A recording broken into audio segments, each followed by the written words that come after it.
Through the half-open door, I heard my wife tell my own brother, "He's just a burden now." 3 years earlier, we lost our baby, and within that same terrible month, a specialist she'd found declared my spine permanently damaged, a diagnosis I had no way to question from inside a hospital bed.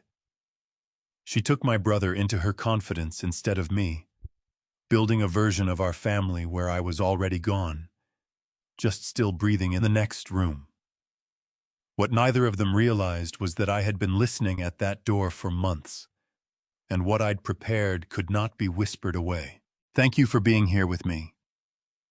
Before we continue, drop a quick comment and tell me what you're doing while you listen. Commuting, working, or winding down. Your perspective matters. Quick note.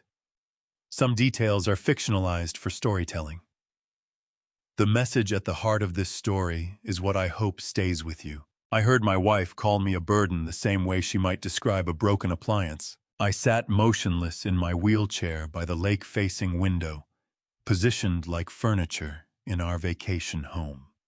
At 62, I'd built a $45 million commercial real estate empire from a single Atlanta office. Now I was reduced to a silent observer, listening to my own dismantling through a partially open door. "He's just a burden now," Celeste said, her honeyed voice carrying from the adjacent room. "The board meeting will formalize everything." My wife, 58, moved through spaces with practiced grace, former CFO's spouse, now guardian of the disabled CEO. She believed I couldn't hear her. After 15 years, it's finally my turn. Lyle, my younger brother, 55, stood somewhere beyond my sightline. His voice carried the tight bitterness I'd learned to recognize over 3 years of forced proximity. "We both deserve this," Celeste continued. "He never appreciated what we sacrificed." I kept my hands still, my breathing even, my expression blank. 3 years of practice had made me excellent at appearing vacant while cataloging every word. The late August sun turned Lake Lanier into scattered diamonds I could see but not reach. "The attorney confirmed the permanent guardianship eliminates periodic reviews," Lyle said. "No more risk. Not just complicity, active conspiracy." My brother wasn't a reluctant participant. He was a willing partner, coordinating legal strategy, planning timelines, discussing risk management. Once the December board meeting approves the succession plan, Vernon's stake transfers to the family trust I control, Celeste said. Papers rustled. Lyle gets operational authority. Clean, legal, permanent. 3 years I'd sat in this chair, and it took one conversation to understand I'd been a prisoner, not a patient. The memory hit me. September 2022. The worst night of my life, when grief became a weapon. We'd lost our daughter. The grief consumed me completely. I collapsed at home, unable to process the loss. Celeste took me to Emory University Hospital, where fluorescent lights felt like accusations. Dr. Quentin Prescott arrived within hours. 57 impeccable credentials, a reassuring manner that filled the consultation room. He examined me while I sat in that plastic chair, still wearing the clothes I'd worn to identify our daughter's body. "The psychological trauma has caused irreversible neurological damage," Dr. Prescott said, professionally gentle. "Mr. Harlan will require full-time care. The acute stress has triggered neurological responses we see in severe trauma cases." Celeste's hand found mine. "Whatever he needs, doctor. I'll take care of everything." I couldn't speak, couldn't think. The grief had swallowed me whole. When Dr. Prescott mentioned wheelchairs and home modifications, I heard the words but couldn't connect them to myself. Medical power of attorney papers appeared within days of the funeral. I signed them because Celeste said I needed to, because the lawyer said it was temporary, because I was drowning and she offered to handle everything. I didn't notice when temporary became permanent. I didn't question when the wheelchair became daily. I didn't fight when she moved us from Atlanta to this Lake Lanier property, isolating me from the office, from colleagues, from anyone who might ask questions. Grief is a fire that consumes everything, unless someone fans the flames deliberately. The pattern became clear in hindsight. Every weakness documented, every medication adjustment approved without question, every staff change presented as helping me rest. Simone Lockwood, my executive operations manager, 43, had worked with me 8 years before the collapse. She'd visited twice in 3 years. Celeste supervised both visits. "Lyle, we're so close," Celeste said, pulling me back to the present. 4 months until December. Just maintain the status quo. What if Vernon— "He can't," Celeste interrupted, and I heard the smile. Dr. Prescott's diagnosis is documented, legal, permanent. Vernon Harlan is exactly where he needs to be. I stared at the lake and let myself remember the hospital one more time. Not the grief. I'd never forget that. But the other details, the ones I'd been too destroyed to notice. I remember her hand on mine, so gentle, so prepared. Celeste's face hadn't shown devastation. It had shown careful composure, the expression of someone following a script instead of drowning in shared loss. She'd had Dr. Prescott's card with her, brought it to the hospital, not found it later. The guardianship papers arrived before the funeral arrangements were finalized. She'd been ready. Not grieving and scrambling. Ready. Dr. Prescott had known exactly what to say, exactly what diagnosis would trap me legally while sounding medically compassionate. Irreversible neurological damage from acute psychological trauma, untestable, unprovable, conveniently permanent. 3 years. A $45 million company, a $12 million trust, and my freedom, transferred piece by piece while I sat in a wheelchair believing my body had betrayed me. But bodies can heal. Recently, the physical therapy I'd started in secret had begun showing results Dr. Prescott said were impossible. My legs worked. My mind had never been damaged. I'd been imprisoned by paperwork and lies, not trauma. I just needed proof. The conversation wound down with logistics, meeting times, attorney calls, keeping me comfortable and managed until December.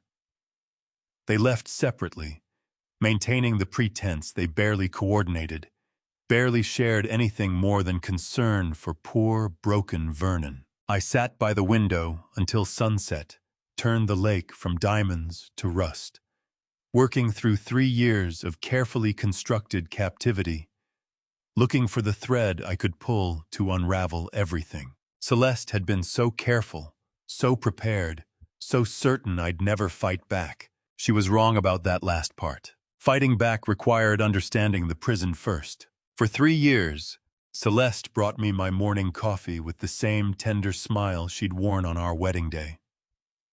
The routine never varied. 8 in the morning, ceramic mug with 2 sugars, medications arranged on a small tray beside it. She'd sit with me while I took each pill, her hand resting on my shoulder like a benediction.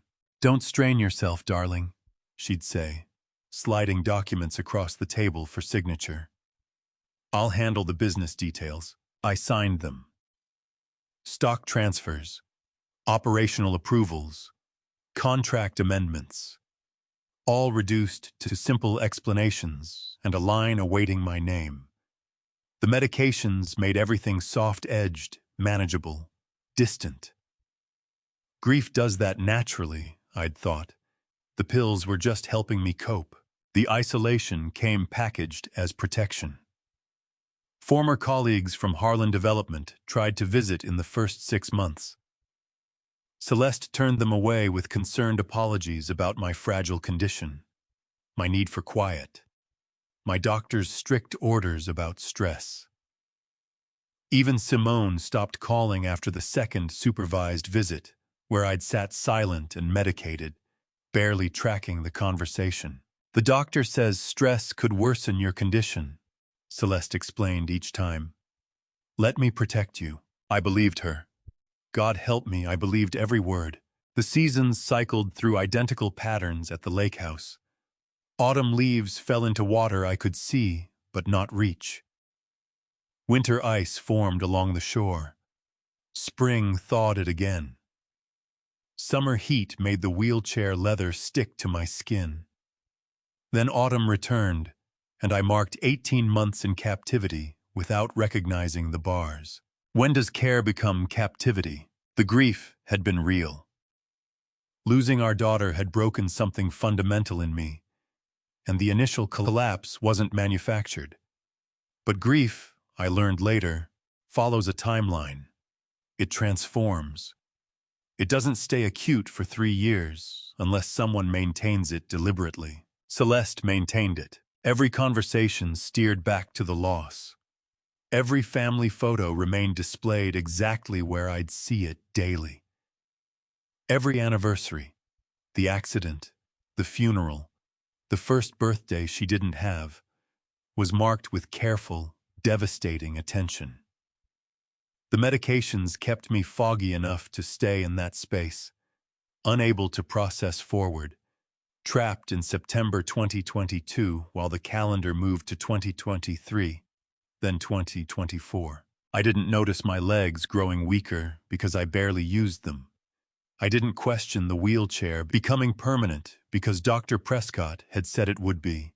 I didn't fight the isolation because fighting required clarity I'd been chemically denied. The company documents kept arriving. I kept signing. Celeste kept smiling that tender, concerned smile. It was perfect imprisonment because I never recognized the cell. Late February 2024, 18 months into my captivity, I couldn't sleep. The medications had worn off earlier than usual, leaving me restless at 2 in the morning. Celeste slept soundly in the adjacent bedroom, separate beds since the diagnosis, another small accommodation I'd accepted without question. I reached for the tablet on the bedside table. We shared it for household management, grocery lists, streaming services. I'd used it maybe twice in 18 months, but that night my hands needed something to do besides shake. The recent documents folder was open. I didn't remember opening it. Perhaps Celeste had been reviewing something before bed. Stock transfer authorization, dated 3 weeks prior. Harlan Development shares. A block of voting stock worth roughly $8 million, transferred from my personal holdings to the family trust Celeste controlled. The language was standard.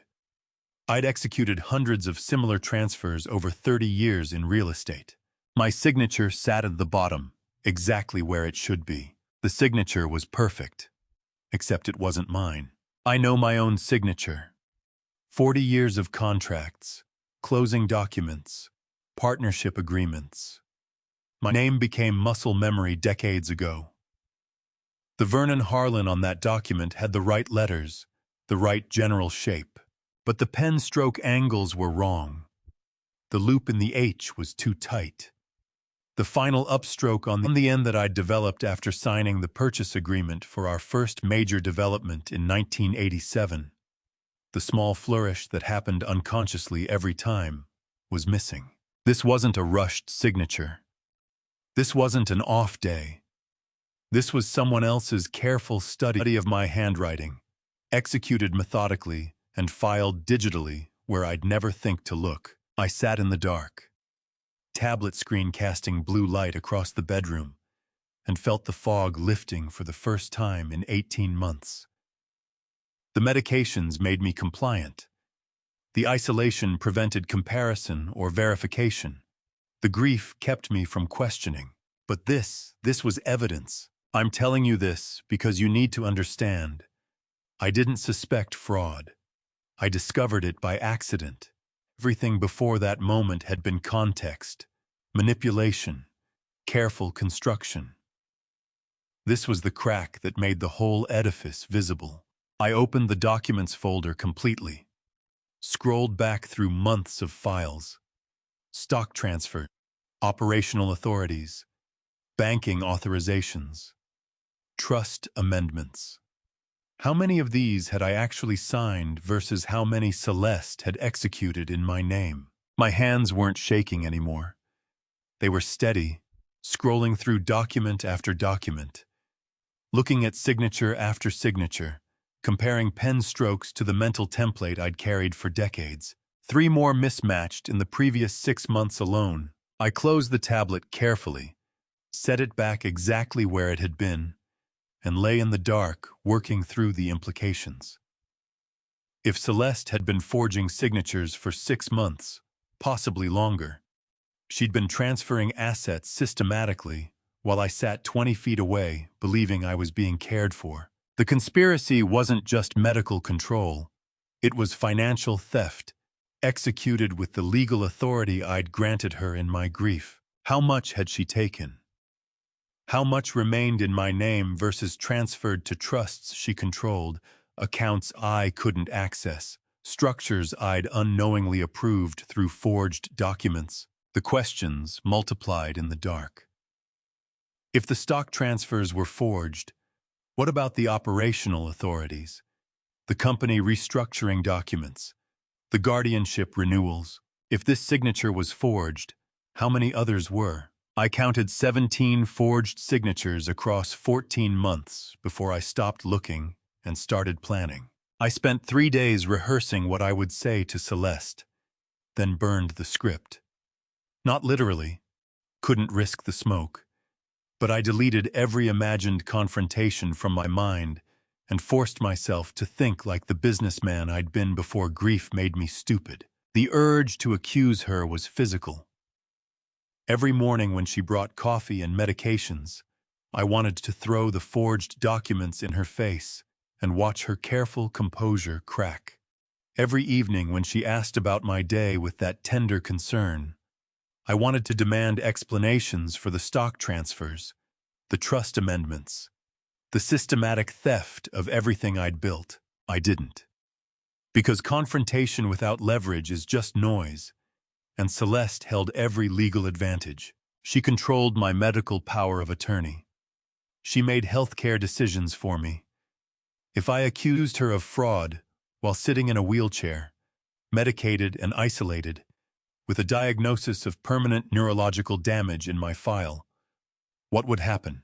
Not vindication, not freedom. She'd have me declared legally incompetent within a week. Dr. Prescott would testify about my deteriorating condition.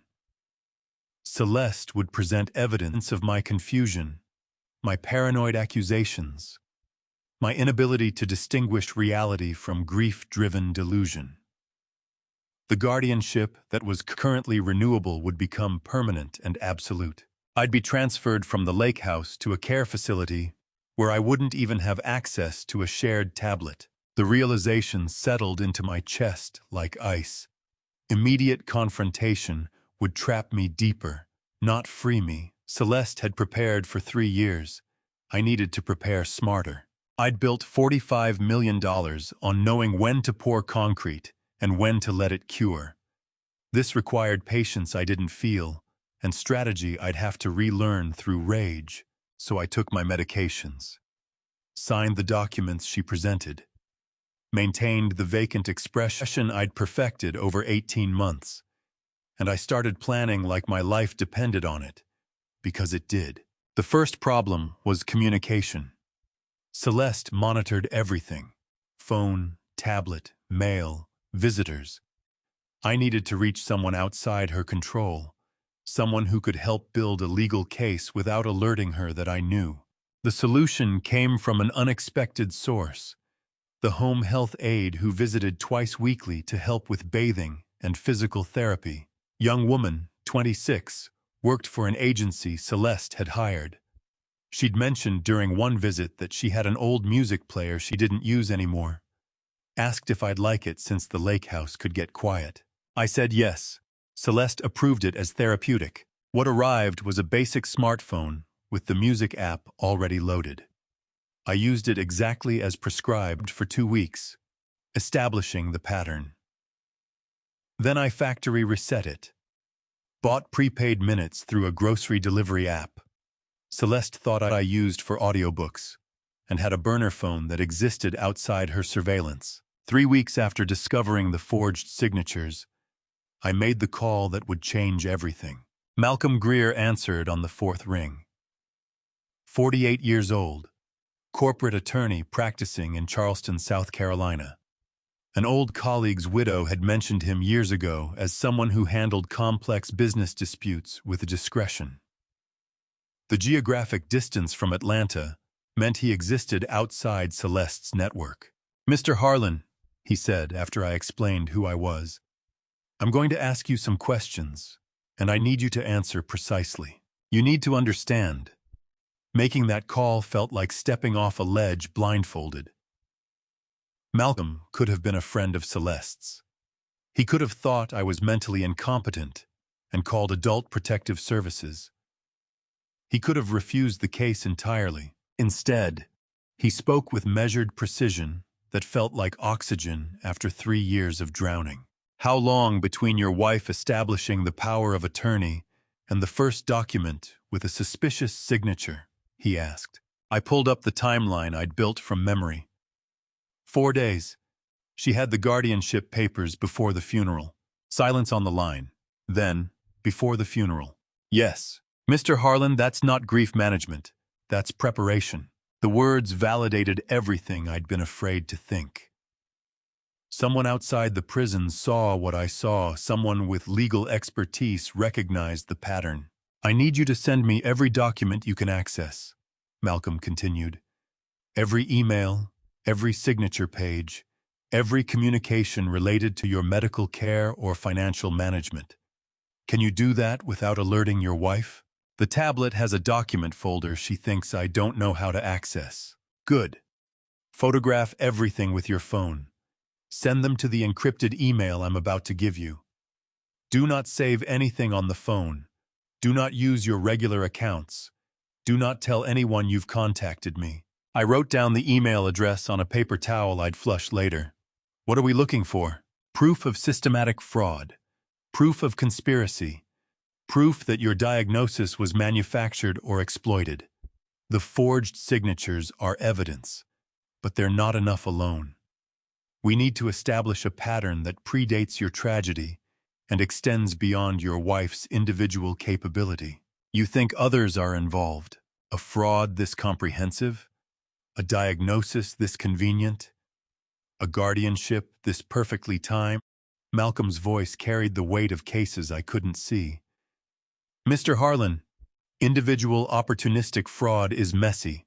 What you're describing is systematic." I sat in the dark bedroom, phone pressed to my ear, and felt the foundation shift beneath 3 years of captivity. Malcolm wasn't dismissing me as paranoid or incompetent. He was treating this like what it was, a criminal conspiracy. "How long have you suspected?" he asked. 18 days since I found the first forged signature. 3 years since I should have questioned why the guardianship papers arrived so fast. He said the word I'd been afraid to think, premeditation. "If the timeline I'm hearing is accurate, we're not looking at opportunistic fraud," Malcolm said. "We're looking at a conspiracy that predates your tragedy." The lake house was silent, except for my breathing. Celeste slept in the next room, believing me medicated and manageable. Lyle was somewhere coordinating the December board meeting that would finalize their theft. Dr. Prescott had my fraudulent diagnosis in his files, and I finally had an ally who understood what I was fighting. "How far back?" I asked. "That," Malcolm said quietly, "is what we're going to find out." Finding out how far back the conspiracy went required patience I'd relearned and allies I didn't know I had. I had forgotten what it felt like to have someone on my side until Simone Lockwood placed a notebook in my lap without saying a word. 1 month after my call with Malcolm, mid-April 2024, Simone arrived at the lake house with quarterly financial reports. 43 years old, operations manager at Harlan Development for 15 years. She'd been the competent constant while I'd built the company, and Celeste had managed the CFO relationships. I'd barely seen her since my collapse. Celeste had supervised those 2 brief visits with careful attention. This time, Celeste had requested the reports be delivered in person. Something about preferring hard copies for review. Simone set down the folder with deliberate care, her eyes meeting mine for just a fraction too long. "Just the quarterly financials you requested, Mrs. Harlan," she said with professional neutrality. Celeste scanned the summary page. "I'll need 20 minutes to review these. Vernon, I'll bring your afternoon medications after." She disappeared into the home office, leaving Simone standing in the living room with her briefcase and me in my wheelchair by the window. Simone moved quickly. She pulled a small notebook from her bag and placed it on my lap, then stepped back to a professional distance before Celeste could return. I looked down.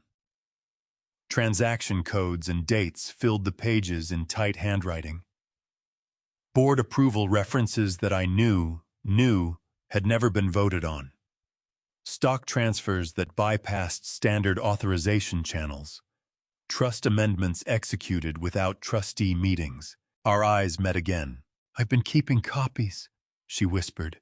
5 seconds of truth before Celeste's footsteps approached from the hallway. "I want you to understand. In 3 years of isolation, 5 seconds of eye contact with someone who believed me felt like oxygen. Simone had worked for me for 15 years. She knew these numbers weren't right. She'd been watching, documenting, waiting for me to show signs of awareness so she could safely offer help. I slid the notebook under the blanket on my lap as Celeste returned. "Thank you, Simone," Celeste said with her practiced warmth. "These look thorough as always." "Of course, Mrs. Harlan." Simone's voice carried no inflection, no hint of the conspiracy she'd just handed me evidence of. "Please let me know if you have questions." She left. I sat with the notebook hidden against my leg, feeling the weight of alliance for the first time in 3 years. That night, I photographed every page and sent them to Malcolm's encrypted email. His response came 2 hours later. "This is systematic diversion. She's documenting the money trail. Guard this source carefully." I had a lawyer in Charleston and an operations manager in Atlanta. The prison was developing cracks. 2 months later, mid-June, I gained intelligence from the least expected source. Family innocence. Serena Harlan arrived on a Saturday morning with cheerful energy and textbooks under her arm. 16 years old, my niece, Lyle's daughter. She'd always been bright and talkative. Celeste encouraged the visits. "Good for my spirits," she said. And Serena enjoyed helping her uncle with basic tasks. What Celeste didn't account for was that children are perfect spies. They report everything because they understand nothing. "How's your father?" I asked while Serena helped me with a jigsaw puzzle on the sunroom table. My voice came out slow, carefully managed, the performance I'd perfected. "Busy," Serena said, snapping 2 pieces together. "He's been on the phone with Aunt Celeste a lot lately. Something about company restructuring? I don't really get the business stuff." I moved a puzzle piece with deliberate slowness, keeping my expression vague. "That sounds important. I guess. He's been having these late-night calls in his office. Mom asked about it, and he said they're finally getting what's owed." Serena smiled, oblivious to the weight of her words. "I think he's getting a promotion." I seemed really happy about it. I nodded slowly, appearing to lose interest in the conversation, while my mind catalogued every phrase. Finally getting what's owed. Not helping Aunt Celeste care for Uncle Vernon. Not managing the company during difficult times. Getting what's owed. The phrasing revealed everything. This wasn't Lyle being reluctantly pulled into Celeste's scheme. This wasn't my brother being manipulated or coerced. He viewed the conspiracy as compensation, as something the family, or I, owed him. That's wonderful, I managed, my voice appropriately distant. Serena chattered on about school and friends and summer plans, while I sat with the realization crystallizing. Lyle wasn't a victim of Celeste's manipulation. He was a willing partner who believed he deserved what they were taking. The question was, why? What old grievance, what buried resentment, made my brother think stealing my company was justified compensation? After Serena left, I sat in the sunroom watching the lake and replaying 15 years of family dynamics. Lyle had always been competent but secondary at Harlan Development. Our father had structured it that way when he retired. Primary authority to me as the older son. Operational roles for Lyle. Standard succession for a family business. I'd never questioned it. Apparently, Lyle had. Finally getting what's owed. Suggested this wasn't new resentment. This was old anger finding opportunity. Celeste hadn't created my brother's willingness to betray me. She'd weaponized it. My brother thought he deserved my company. I sent Malcolm a message that night. Need to research company ownership history. Lyle believes he's owed something. Timeline likely extends beyond my diagnosis. His response: looking into family trust structures and historical board decisions. If resentment is 15 years old, there's a triggering event we need to identify. I lay awake that night, thinking about Serena's innocent smile as she delivered devastating intelligence. Her father wasn't being used by Celeste. I was collaborating because he'd been waiting for this chance. The conspiracy didn't start with my daughter's death. It started whenever Lyle decided the family owed him compensation for something I didn't even know I'd taken. Celeste had simply given him the weapon to collect. Whatever my brother thought I'd taken from him 15 years ago was buried in company records I hadn't accessed in 2 years. Simone offered to help me dig. I walked into Harlan Development headquarters for the first time in 2 years, disguised as a man going to physical therapy. The cover story was simple. Simone had arranged an appointment at a clinic 3 blocks from headquarters, scheduled for late afternoon when Celeste typically handled conference calls. She'd mentioned the therapy casually over breakfast, a recommendation from my neurologist, covered by insurance, just light mobility work to maintain muscle tone. Celeste had approved it without suspicion. After all, I'd been the compliant patient for 24 months. Why would I suddenly become difficult? The clinic is just past your building, Simone said, as she pushed my wheelchair through the lobby at 4:15 on a Thursday in mid-September. I thought you might like to see it. The renovations turned out well. She'd coordinated every detail. The route, the timing, the casual cover. This wasn't Simone helping a disabled executive feel included. This was tactical maneuvering against an adversary who controlled every other aspect of my life. I was no longer passive. I was operating. The lobby smelled like new carpet, and the particular blend of air conditioning and ambition that defines commercial real estate offices. 3 employees I'd hired personally nodded respectfully as we passed, seeing their disabled founder being wheeled through for a brief nostalgic visit. None of them knew I was hunting for evidence of family crimes. The archive room, Simone said quietly, as we approached the elevators. Basement level. Hasn't been digitized yet. Your father insisted on paper backups for certain transactions. You have 20 minutes before your appointment ends. Every building has a foundation no one sees, and sometimes what's buried there determines whether the whole structure stands or falls. The basement archive smelled like dust and old paper and decisions that outlived the people who made them. Filing cabinets lined concrete walls, labeled by year and category.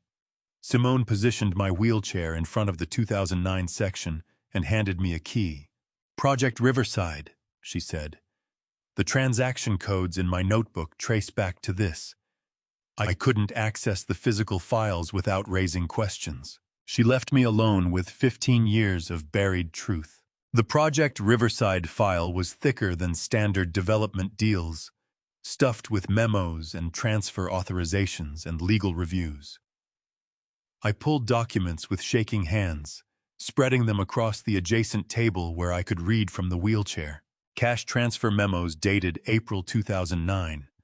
Lyle's name as approving officer. $2.3 million disbursed through Harlan Development accounts to a limited liability company I didn't recognize.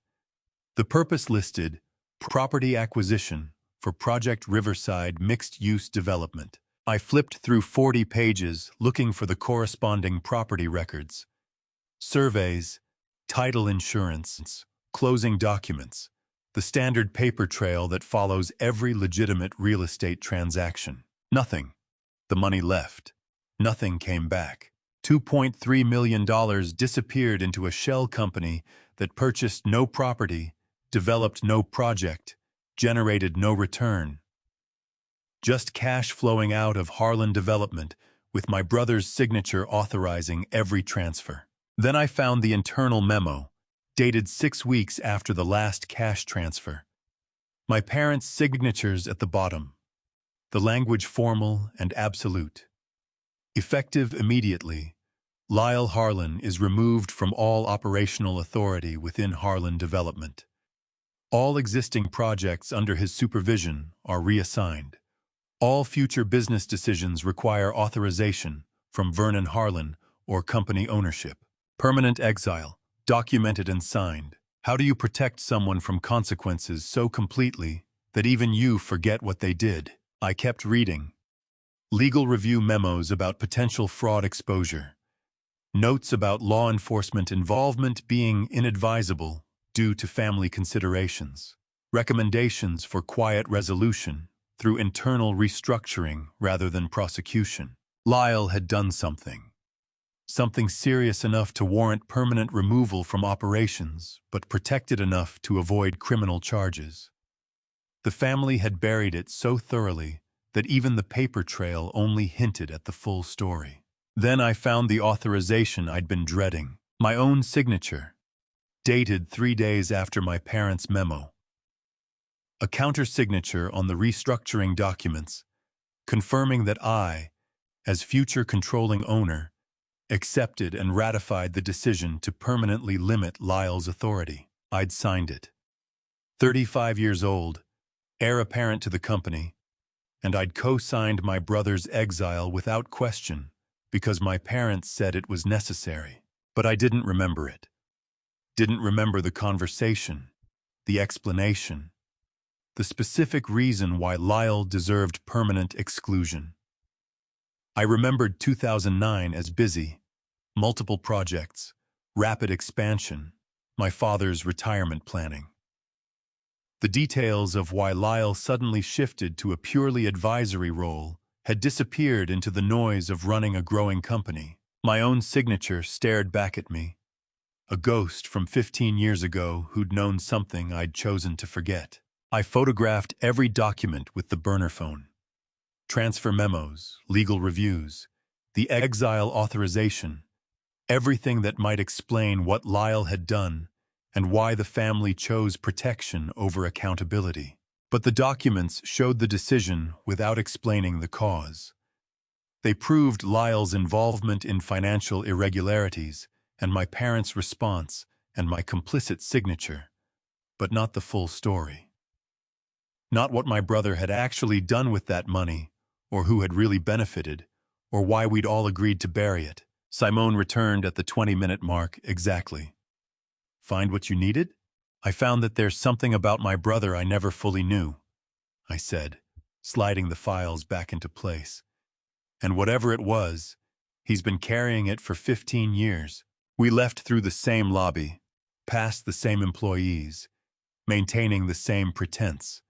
Vernon Harlan, disabled CEO, being wheeled to physical therapy by his loyal operations manager. But I carried new weight now. The knowledge that my brother's resentment wasn't imagined or manufactured. It was rooted in real exclusion, documented exile, permanent professional diminishment, all signed by the family he thought should have protected him instead. And I'd been part of it. Signed the papers, ratified the decision, then apparently forgotten why. No wonder Lyle thought the family owed him. We'd taken his career and buried the reason so thoroughly, even I couldn't remember what we'd been protecting him from. The documents forced me to remember what I'd spent 15 years not thinking about. The memory I'd buried for 15 years came back with perfect, terrible clarity. The afternoon I let my brother believe he wasn't good enough. May 2010. I was 47, Lyle was 40, and our parents called us to their Buckhead home for what they termed succession planning. The azaleas were blooming outside the window. I remember that detail because I kept looking at them while my brother's professional life ended. My father sat at the head of the dining table, the same place he'd led family meetings for 30 years. My mother beside him, her expression carefully neutral.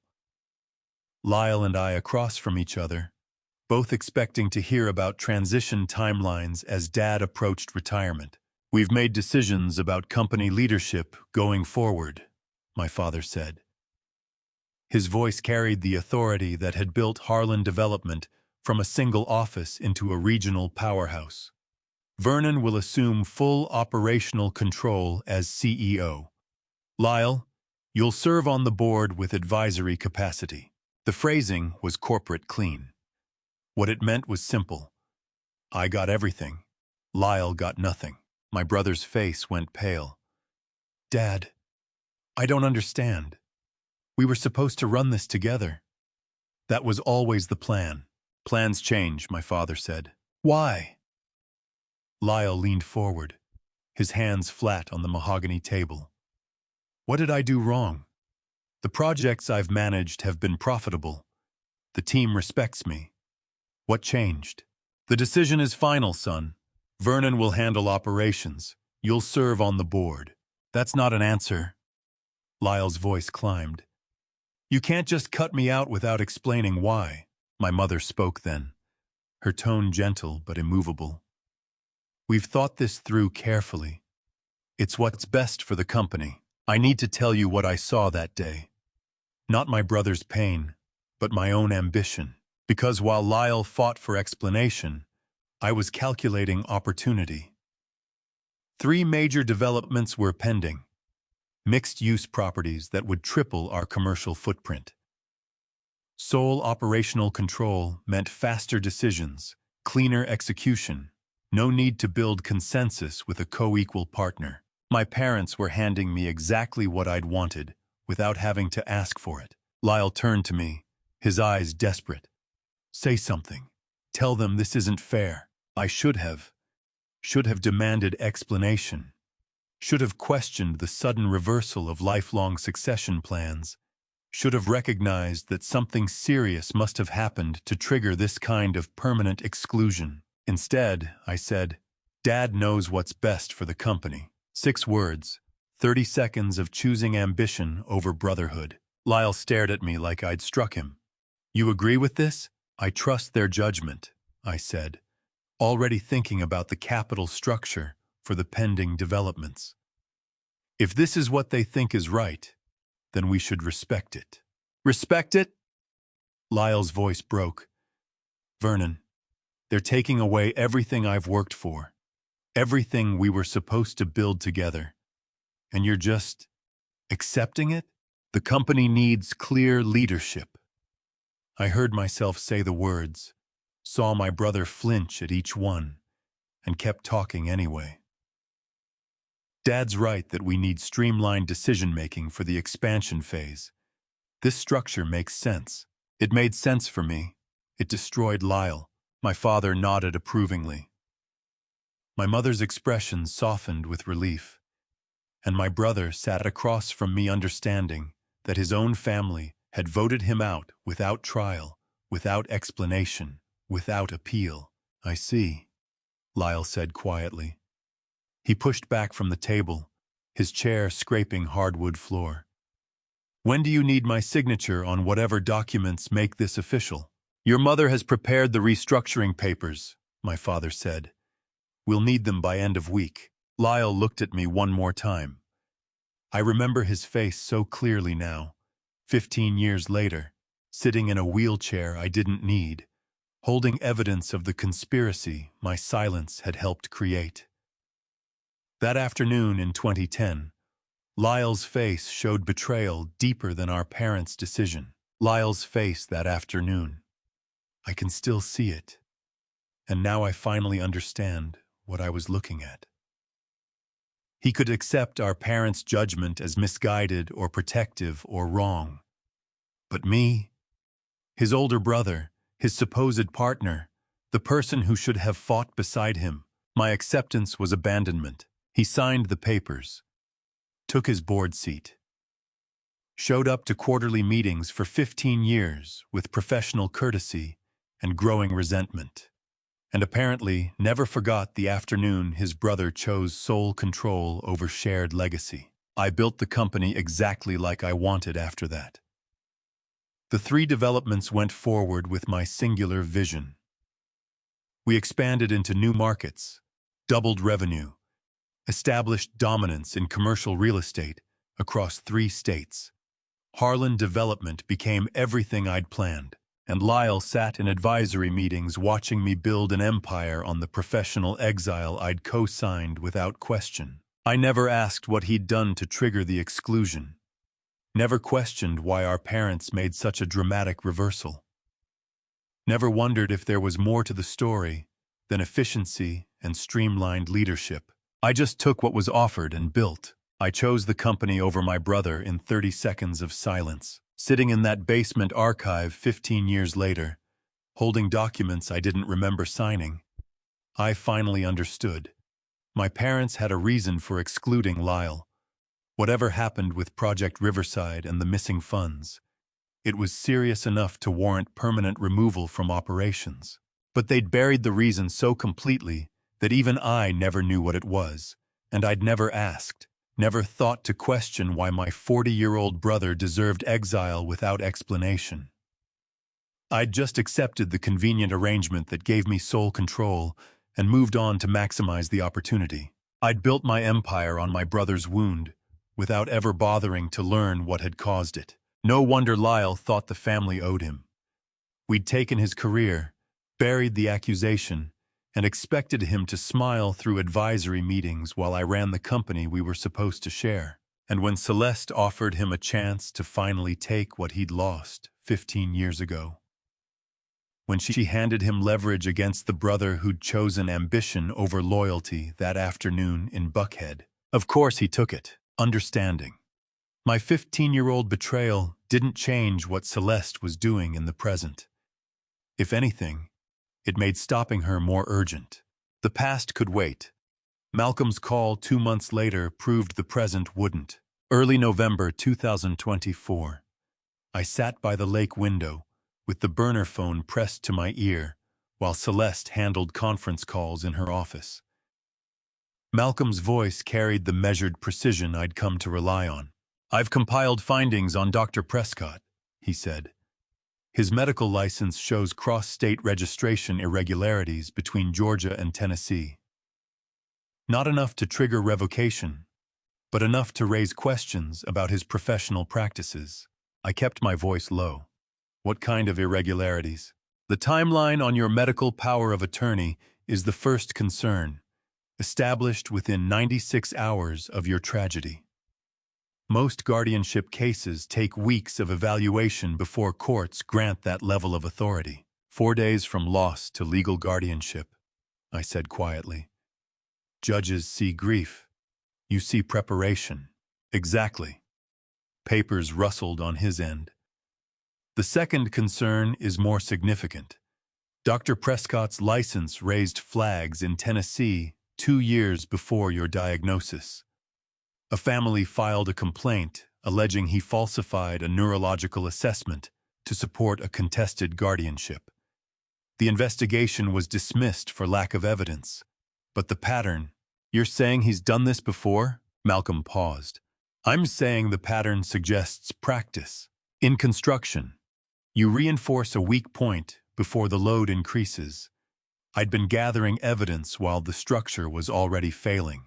"Can we use the Tennessee investigation?" I asked. "It's circumstantial," Malcolm said. "A dismissed complaint from 2 years ago doesn't prove fraud in your case. What we need is direct evidence of conspiracy, communication between your wife and Dr. Prescott that shows coordination, not coincidence. Emails, texts, anything that demonstrates they planned this rather than reacted to your genuine condition." I thought about the archive documents, Simone's notebook, the forged signatures. Pieces of a conspiracy, but no smoking gun linking Celeste and the doctor. The timeline alone isn't enough? Not to overturn a guardianship that's been in place for over 2 years, Malcolm said. Courts are reluctant to reverse decisions unless we can prove active fraud, not just suspicious timing. We need something that shows intent, coordination, premeditation. How much time do we have? That depends on your wife's next move. If she files for permanent designation, what's permanent designation? Currently, your guardianship requires periodic court review. Those reviews are opportunities to challenge the arrangement if circumstances change. Permanent designation eliminates that safety valve. Once granted, you're legally incapacitated indefinitely unless you can prove the original diagnosis was fraudulent. I watched the lake through the window, calculating timelines I couldn't control. How would she get permanent designation? Petition the court. Provide Dr. Prescott's assessment that your condition is stable and irreversible. Demonstrate that periodic reviews serve no purpose. If the judge agrees, the designation becomes irrevocable. How do you prove you're competent when the law has already declared you're not? Malcolm, I said carefully, I need the timeline. If she files tomorrow, how long before it's permanent? Expedited reviews can move in weeks. Standard process, maybe 2 months. But Vernon, his voice shifted, carrying warning I'd learned to respect. If she's planning to finalize control through the December board meeting, she'll want this designation secured first. She won't risk you having legal standing to challenge her authority. The December board meeting Lyle had mentioned. The timeline Celeste and my brother were working toward, everything converging. Find me that smoking gun, I said. Whatever it takes. 2 weeks later, Celeste returned from Atlanta with news. She found me in the living room, her expression radiating satisfaction as she set down her briefcase. I wanted to tell you in person, she said, pouring 2 glasses of wine from the bar cart. The court approved permanent designation today. No more reviews, no more uncertainty. I kept my hands steady on the wheelchair armrests. Permanent? Dr. Prescott submitted his assessment last month. The judge agreed your condition is stable and irreversible. She brought me wine I wouldn't drink, her voice honeyed with false comfort. This is better for both of us, Vernon. Stability. Protection. You won't have to endure those intrusive court evaluations anymore. She was closing every exit before I could reach them. When does it take effect? I asked, letting my voice sound distant, medicated, unconcerned. Immediately. Celeste raised her glass in celebration. The designation is final as of this afternoon. You're protected now, permanently. Protected. She used that word like a benediction when it meant imprisoned. I lifted my glass with carefully managed weakness, maintaining the performance I'd perfected over 2 years. Celeste smiled and drank, believing she'd won, believing the law had made her lies permanent. What she didn't know, Malcolm had filed a preliminary inquiry 3 days earlier, establishing legal grounds to challenge the guardianship if we found evidence. The permanent designation wasn't quite as irrevocable as she believed, but the window for challenge was measured in weeks, not months. Understand, this wasn't preparation anymore. This was countdown. After Celeste left to make celebratory calls, I sat with the untouched wine. Malcolm needed a smoking gun. Direct evidence of conspiracy between Celeste and Dr. Prescott, not just the circumstantial fragments I already had. I sent him a message on the encrypted phone. She got permanent designation. What's our deadline? His response came 10 minutes later. 3 weeks, maybe 4, before legal challenges become nearly impossible. We need direct evidence of conspiracy. Without it, the designation stands regardless of our suspicions. I watched Celeste through the doorway, her phone pressed to her ear, her voice bright with victory. She'd spent 2 years building this trap. I had less than a month to spring it. Somewhere in Celeste's emails or Dr. Prescott's files was the proof Malcolm needed. The question was whether I could find it before the law made my imprisonment permanent. 3 weeks felt like forever until it became 12 days. Simone arrived with the smoking gun hidden in a folder marked December expense reports. 10 days after Celeste announced the permanent guardianship designation, Simone showed up for what appeared to be routine business review. Early December, cold enough that the lake house windows fogged with condensation. Celeste was on a conference call in the office, her voice carrying through the partially closed door. Simone set her briefcase on the coffee table and pulled out a standard manila folder. December expense reports, Mrs. Harlan, she called toward the office. Just need Mr. Harlan's acknowledgement signature. Celeste's voice floated back, distracted. Leave them. I'll bring them in after my call. Simone opened the folder facing me. The top sheet was indeed an expense report. Underneath were printouts, email chains, timestamps, sender and recipient addresses clearly visible. Celeste Harlan to Dr. Quentin Prescott. Dr. Quentin Prescott to Celeste Harlan, September 2022 through November 2024. 2 years of conspiracy documented in corporate email format. I kept my expression vacant, my hands still, while my eyes catalogued every visible line. From Celeste Harlan to Dr. Quentin Prescott. Date, September 18, 2022. Subject, timeline confirmation. Proceeding as discussed. Initial assessment scheduled for Friday. Arrangements in place for documentation filing early next week. Let me show you what conspiracy looks like in email form. Professional, clinical, utterly damning. Another message. Dated 2 weeks after my diagnosis. Continue current protocol. Patient remains compliant with medication regimen. Timeline for board formalization remains on schedule. Board formalization. They'd been planning the corporate takeover since before the diagnosis ink dried. Simone's eyes met mine for 3 seconds. She tapped the folder edge twice, her signal that I should take photos when alone, then gathered her briefcase. I'll check back next week, Mrs. Harlan, she called toward the office. Celeste's response was muffled by her ongoing call. Simone left the folder on the table and walked out, having delivered evidence that could dismantle 3 years of fraud. I waited until Celeste's conference call intensified, voices rising, spreadsheets being referenced, then carefully lifted each page with shaking hands. The burner phone captured every word. From Dr. Prescott, November 2024. Permanent designation approved as anticipated. Maintaining current assessment as we discussed.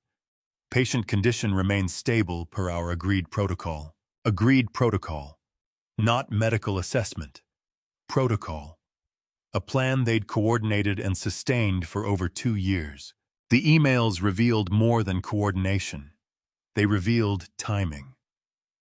Every message referenced board cycle, quarterly reviews, fiscal year transitions.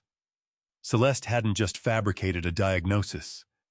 She'd choreographed it around corporate governance milestones, ensuring each medical declaration aligned with business calendar requirements. The conspiracy wasn't opportunistic. It was architectural. I'd spent 40 years reading blueprints. I knew what a completed structure looked like. Celeste had engineered my captivity with the same precision I'd used to develop commercial properties. Foundation, framing, systems integration, finishing work.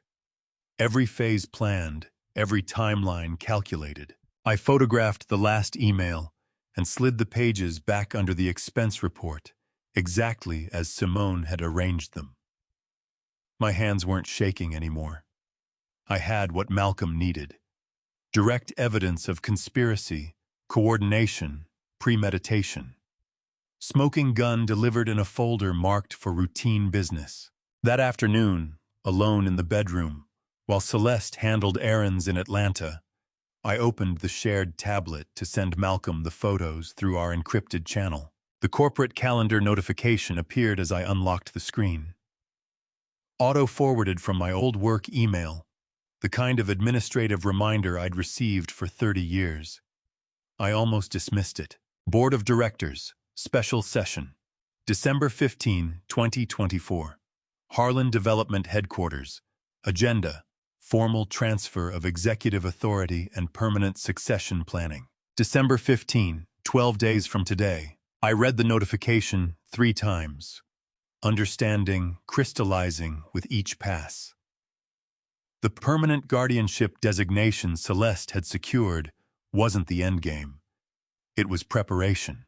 The December 15 board meeting would formalize what the guardianship had legally enabled: transfer of my CEO authority to Celeste as permanent guardian, succession planning that positioned Lyle as operational chief, restructuring that made my exclusion institutional policy rather than personal circumstance. After December 15, challenging.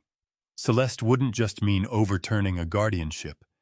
It would mean suing the company itself, the entity I'd built, the board I'd appointed, the corporate structure that would legally owe fiduciary duty to the guardian, not the incapacitated founder. The meeting wasn't a formality.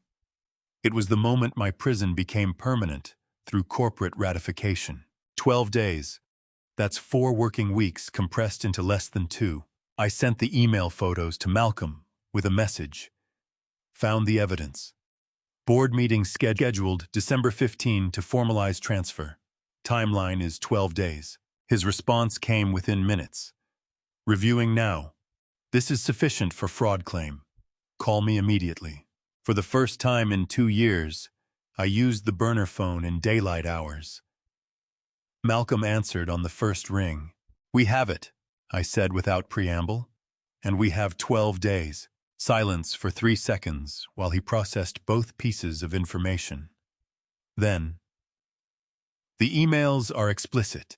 Coordination, timeline manipulation, sustained fraud. This is everything we needed. Can we stop the board meeting? We don't stop it." Malcolm's voice carried tactical precision I recognized from my own business negotiations. "We use it. File an emergency motion to challenge the guardianship. Present the email evidence. Demand you be present at the December 15 meeting to address the board directly.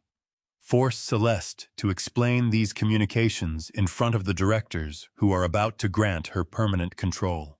She'll fight the motion. Of course she will. But the emails prove conspiracy. The timeline proves premeditation. The board meeting proves intent to permanently institutionalize fraudulent authority. We present all 3 to a judge and demand you be heard." I sat with the phone pressed to my ear. 2 years of captivity and 12 days of freedom separating me from truth. "What do you need from me?" "Every document you have. Every email Simone provided. Every piece of evidence about Lyle's involvement and the 2009 exclusion. I'll file the emergency motion tomorrow. The hearing will likely occur within a week. Judges take guardianship fraud seriously. And if we lose the hearing, then we show up at the December 15 board meeting anyway," Malcolm said, "with or without court permission. You walk into that boardroom, present the evidence, and force your brother and wife to answer for what they've done in front of the company your father built. Then we move." Those 3 words ended 2 years of strategic patience and began 12 days of tactical war. Malcolm filed the emergency motion on day 1. On day 2, I went looking for my brother. I went to Lyle hoping to save a victim and discovered I needed to confront an accomplice. The therapy pretext worked again. Simone arranged the appointment. Celeste approved it without suspicion. December 5th, 2024, 10 days before the board meeting that would finalize everything. I had Simone route us through headquarters on the way to the clinic. "Your brother's in today," she mentioned casually as we passed through the lobby. "Would you like to stop by his office?" I nodded, maintaining the slow, medicated affect I'd perfected. Lyle's office overlooked the development district we'd helped build. Photographs on the walls showed projects he'd contributed to but never controlled. His desk held reports he reviewed but didn't decide. 20 years of advisory capacity crystallized into one carefully decorated room. He looked up when Simone wheeled me through the doorway. Surprise flickered across his face before professional courtesy replaced it. "Vernon," he said, standing, "this is unexpected." Simone excused herself to wait in the hall. The door clicked shut, leaving us alone for the first time since I'd overheard the conspiracy at Lake Lanier. "I wanted to talk," I said, letting my words come slowly. "About the company, about family." Lyle sat back down, his expression guarded. "What about them? How do you really feel about your role here?" I kept my voice gentle, non-threatening. "About the decisions that were made 15 years ago?" Something shifted in his face. The careful courtesy hardened into something colder. "How do I feel?" Lyle's hands flattened on his desk. "Like furniture, Vernon. Decorative. Present for appearances, but never trusted to matter." "That wasn't my intention." "Your intention doesn't change 20 years of watching you build an empire on decisions that excluded me." His voice climbed. "Dad gave you everything. You accepted everything. And I was supposed to smile through advisory meetings while you ran the company we were supposed to share. I want you to understand the difference. I went looking for a hostage and found a conspirator. The 2009 decision," I started carefully. "There were reasons you never bothered explaining." Lyle leaned forward, 15 years of resentment crystallizing into words. "Just Dad knows best, and trust their judgment, while my career got reassigned to meaningless board attendance. You didn't even ask why, Vernon. You just took what they offered and moved on. I was right." I had. And now I was sitting across from my brother, realizing that the victim I'd come to save saw himself as someone finally claiming what he'd been denied. "If you could change things," I said slowly, "what would you want?" "Recognition." The word came fast, bitter. "To actually matter. To have authority instead of advisory notes that get filed and forgotten. To build something instead of watching you build everything." With Celeste's help, Lyle's expression closed completely. "I don't know what you mean." "The board meeting on December 15th, the succession planning. That's for your protection," he said. But his voice carried something I recognized. The tone of someone repeating a script. "Celeste is establishing stable leadership during your condition." Condition. He used the word like a medical term when we both knew it was a cage. I left before pushing harder, before revealing how much I knew. Simone wheeled me back through the lobby, and to the therapy appointment I barely registered. My mind stayed in that office, cataloging Lyle's bitterness, his entitlement, his careful deflection when I mentioned Celeste. I wasn't fighting to protect himself from her manipulation. He was defending the arrangement that finally gave him what 15 years of exclusion had denied. 2 days later, Malcolm called with the forensic analysis. December 7, 8 days before the board meeting. I took the video call in the bedroom while Celeste handled errands. Malcolm's face on the burner phone screen carried the expression I'd learned meant bad news delivered with precision. "The signature analyst completed her review," he said without preamble. "Stock transfer authorizations, operational approvals, trust amendments, all the documents with Lyle Harlan's signature spanning the 3-year period. And," They're genuine. Everyone. I sat very still. You're certain? He wasn't coerced, tricked into signing something he didn't understand? How long can you deny what the evidence keeps screaming? Mr. Harlan, the analyst was definitive. These aren't forgeries. They're authentic signatures applied to documents Lyle would have read and understood. The consistency, the pressure points, the natural variation across dates.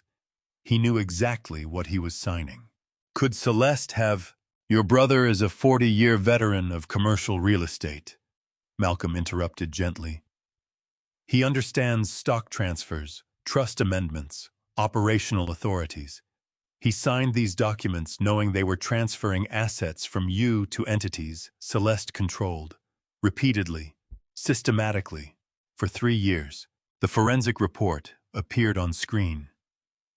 Charts showing signature analysis, consistency measures, authentication markers, scientific proof of what I'd been trying not to believe. I wasn't manipulated. I was an active participant from day one. Malcolm's voice carried the weight of cases I couldn't see.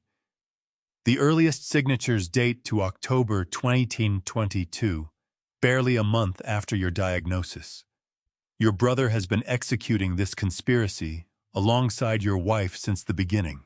My brother hadn't been used. He'd been collecting.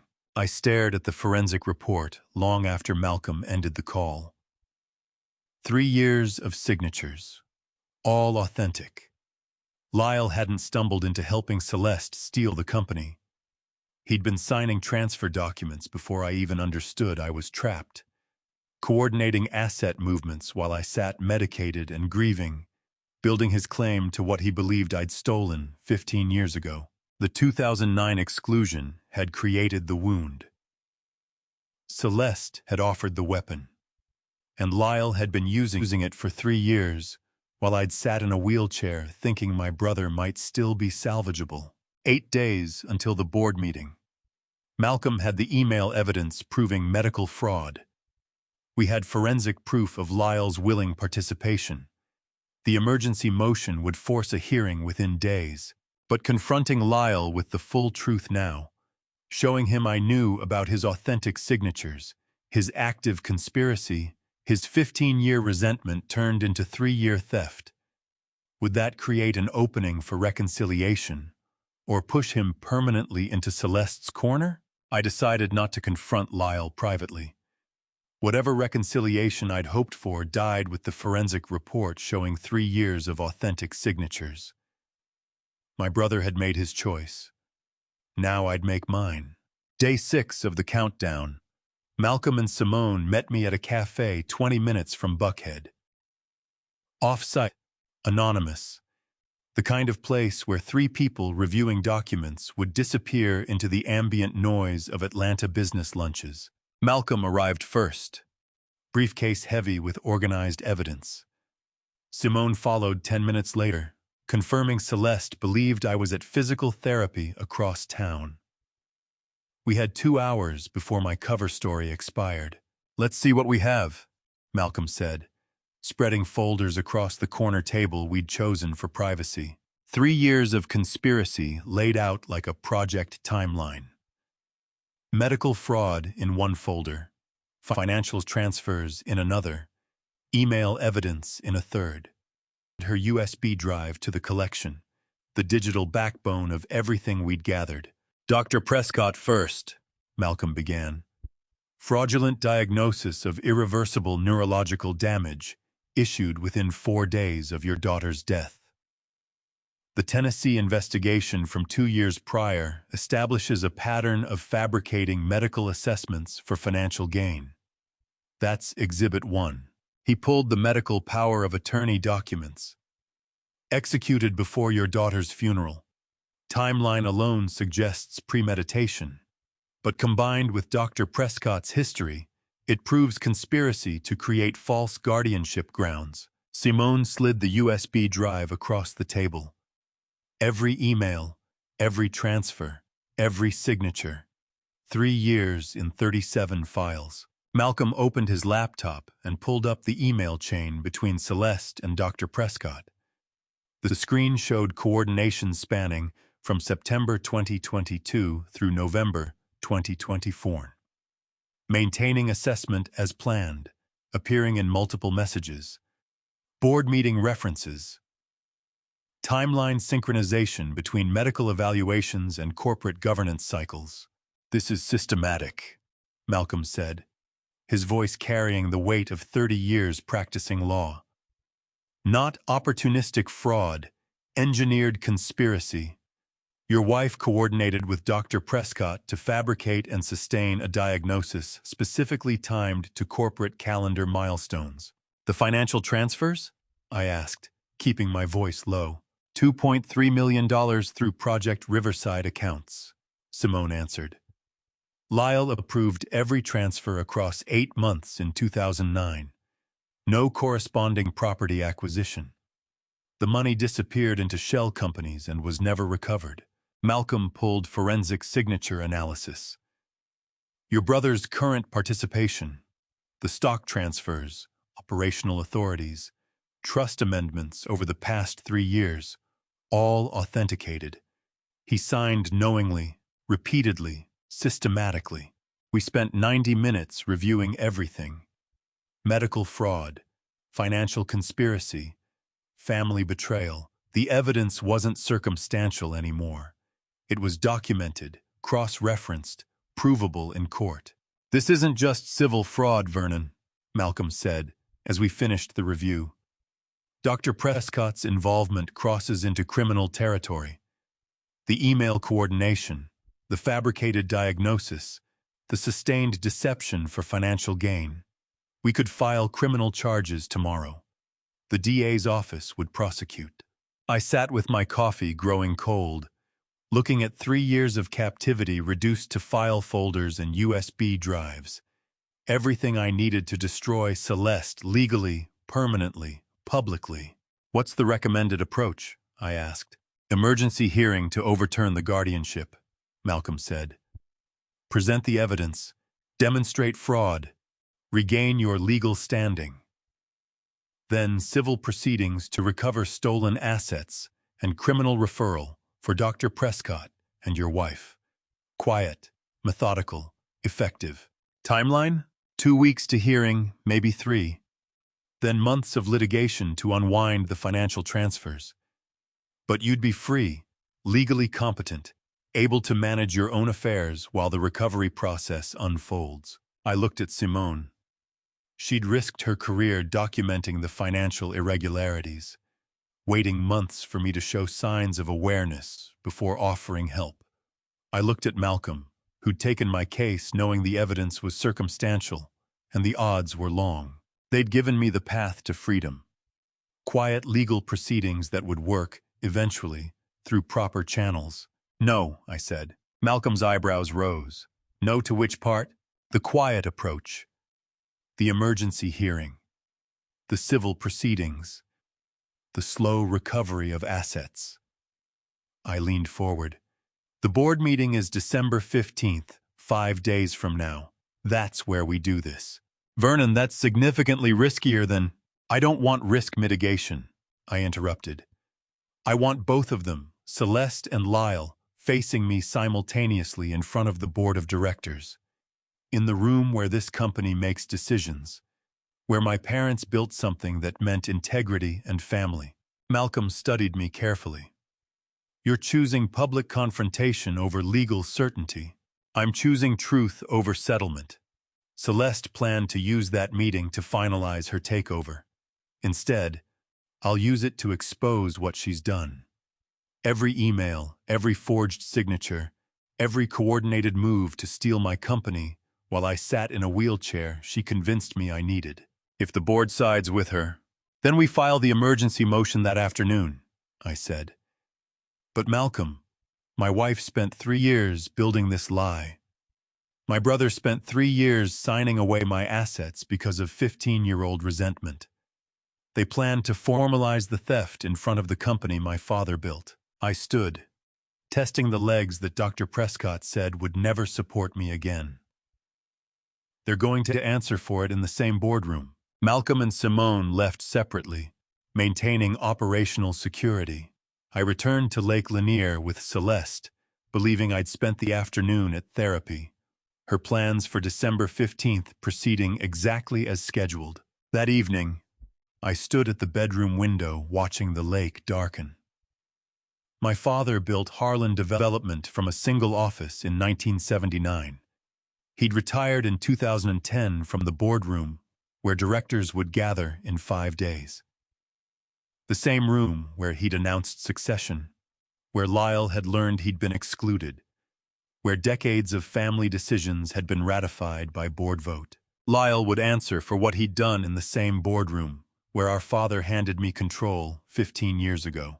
Celeste would explain her emails to the directors she'd convinced I was permanently incapacitated, and I would walk into that meeting on legs that were supposed to be paralyzed, carrying evidence that was supposed to stay buried, demanding accountability from the people who'd stolen 3 years of my life. 5 days until everything changed. Malcolm would file preliminary motions to preserve our legal options. Simone would ensure the evidence was secure and accessible. And I would prepare for the confrontation I'd been denied while sitting silent and medicated in that wheelchair. No more quiet compliance. No more strategic patience. December 15, 1 p.m. The board meeting Celeste planned as her victory would become her reckoning.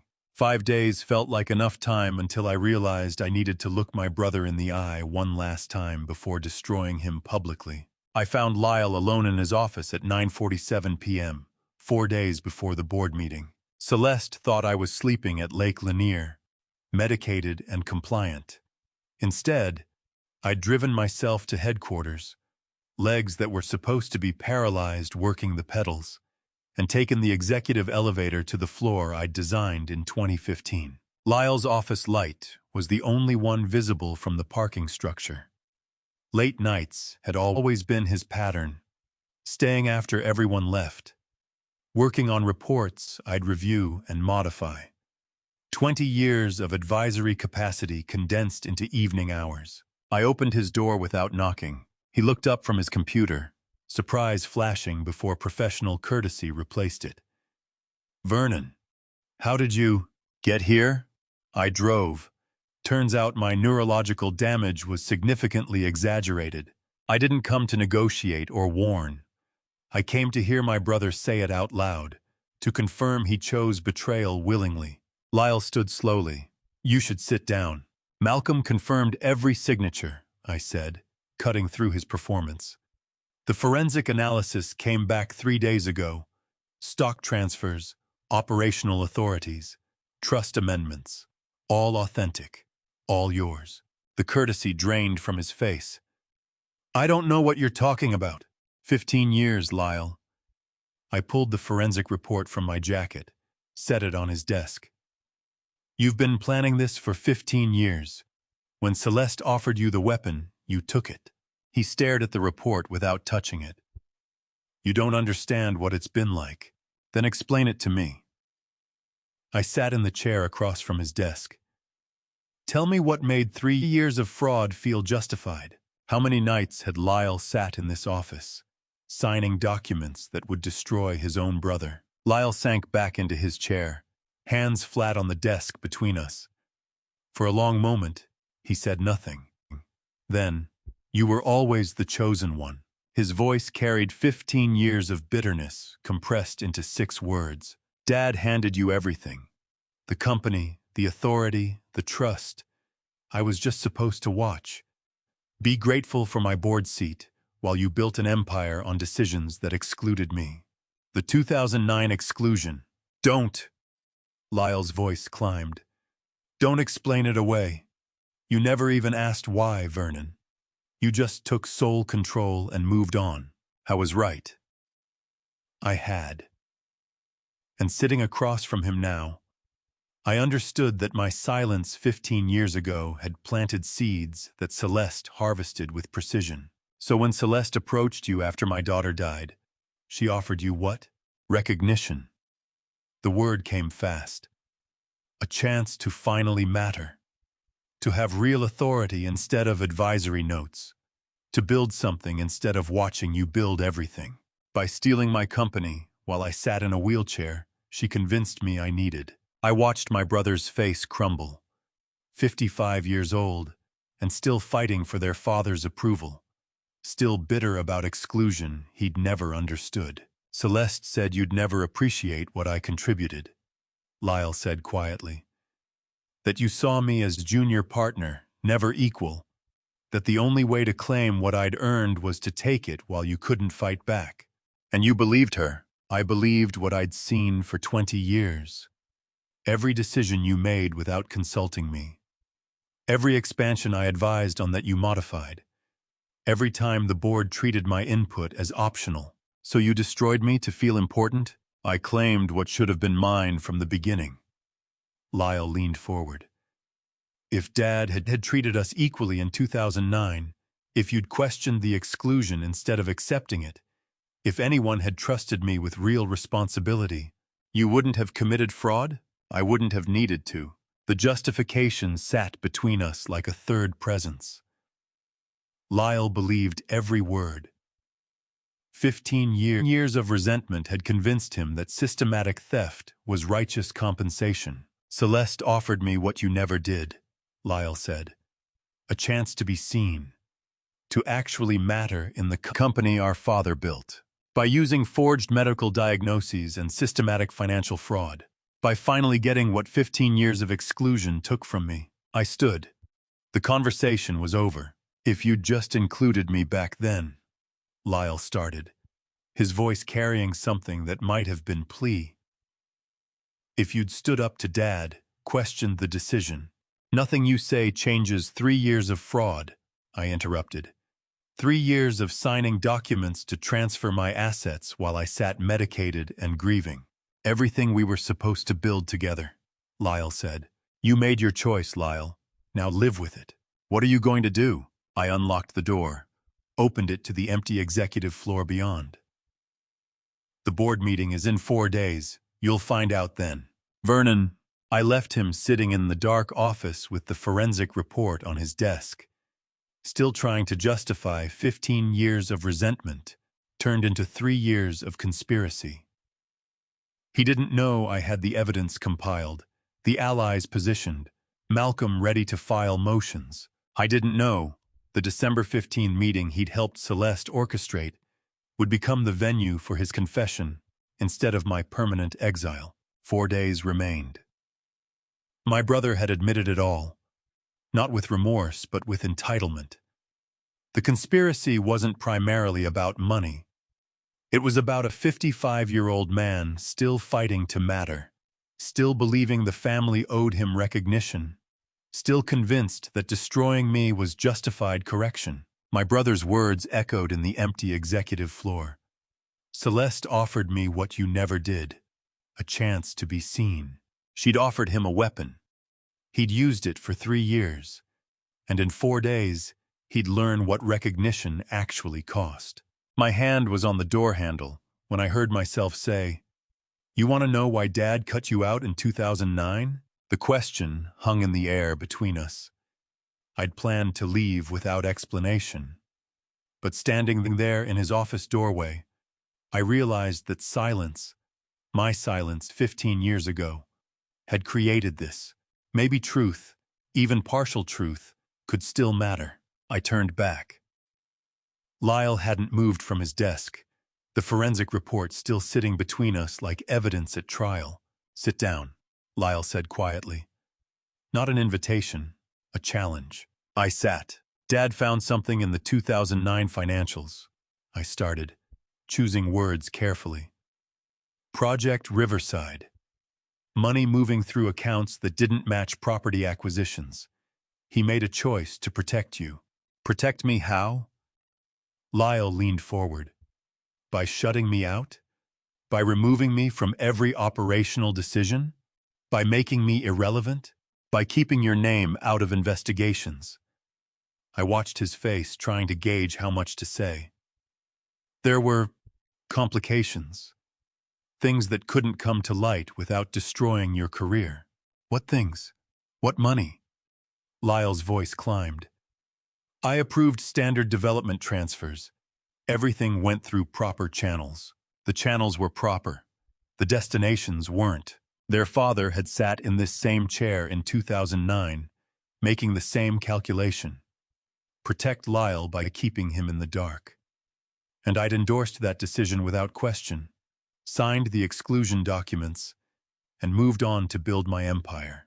Now I was doing it again, offering explanation without full disclosure, protection without respect. Vernon, I need specifics. Lyle's hands flattened on the desk. Not vague references to complications. What exactly did Dad find? What investigations?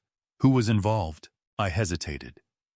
The full truth meant explaining that the Project Riverside partners had been laundering money through our development accounts, that Lyle's signatures had unwittingly authorized transfers to shell companies, that our father had discovered the scheme and quietly severed ties rather than expose the fraud and implicate his younger son. Dad handled it, I said instead.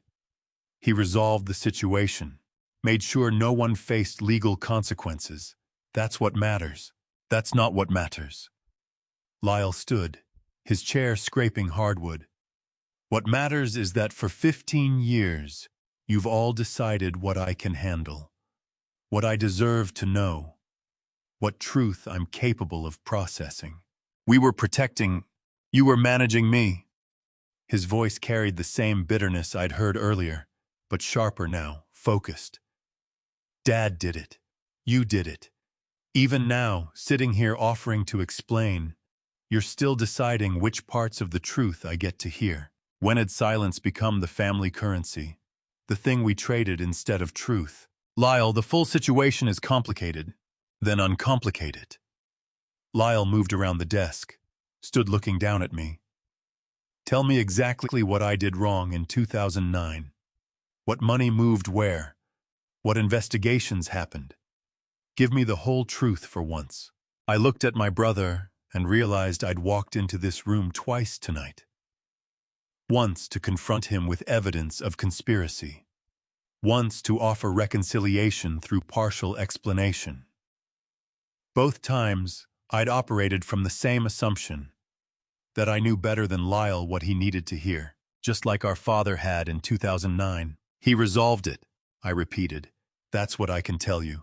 You mean that's what you're willing to tell me? Lyle, no. He grabbed his suit jacket from the chair. You're doing it again. The same thing he did. Offering pieces of truth like they're favors. Deciding what your little brother can handle.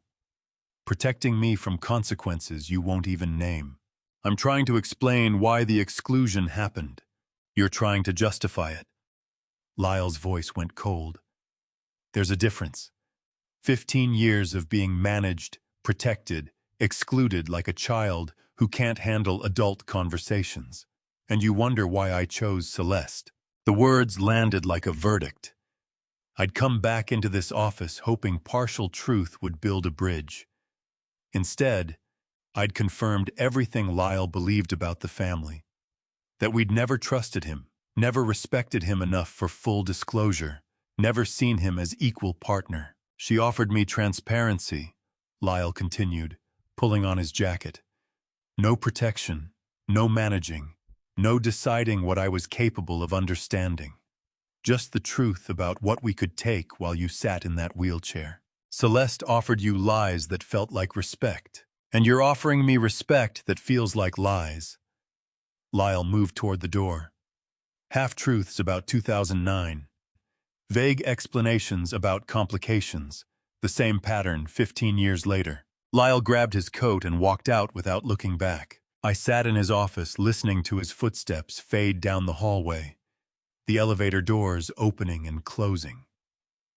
The forensic report still lay on his desk.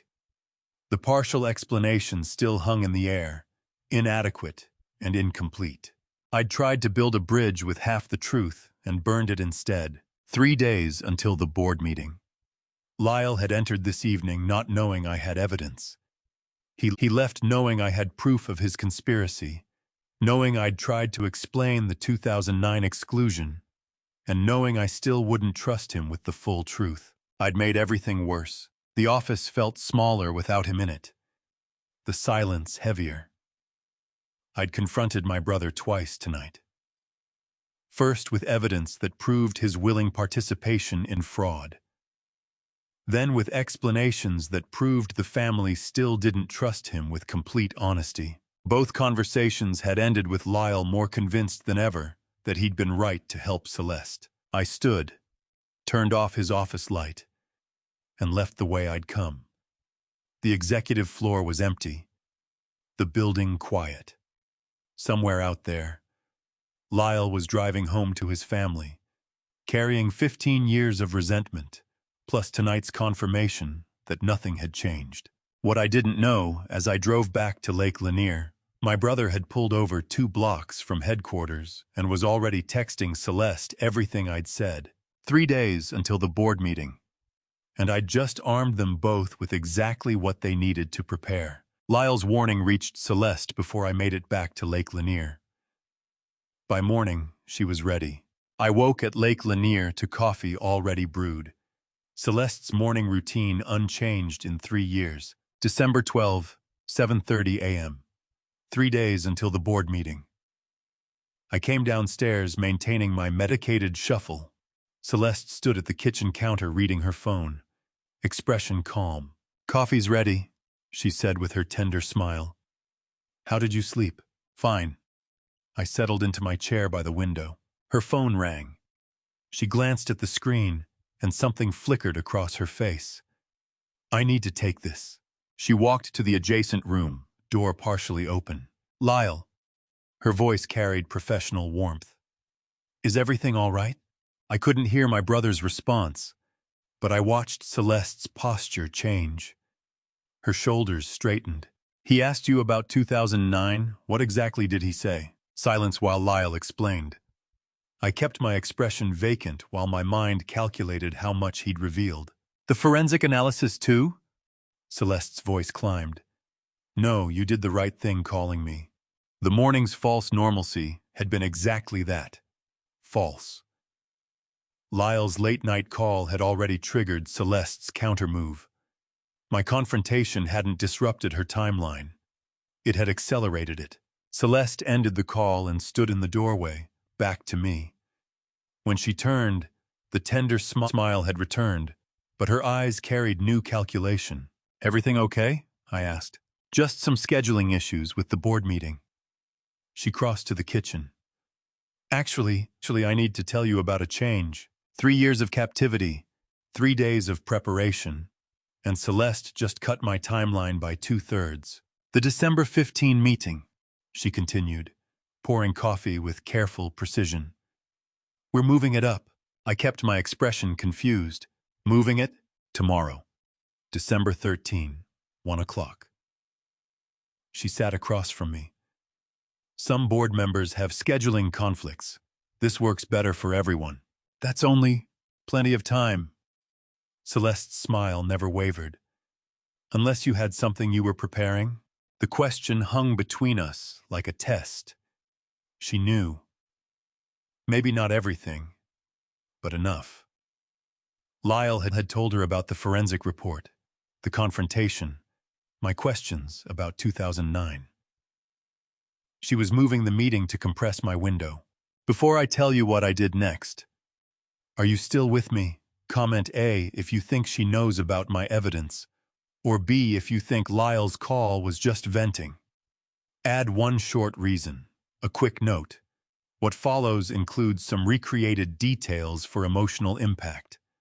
The lesson is what matters." "No," I said slowly, letting my words sound medicated.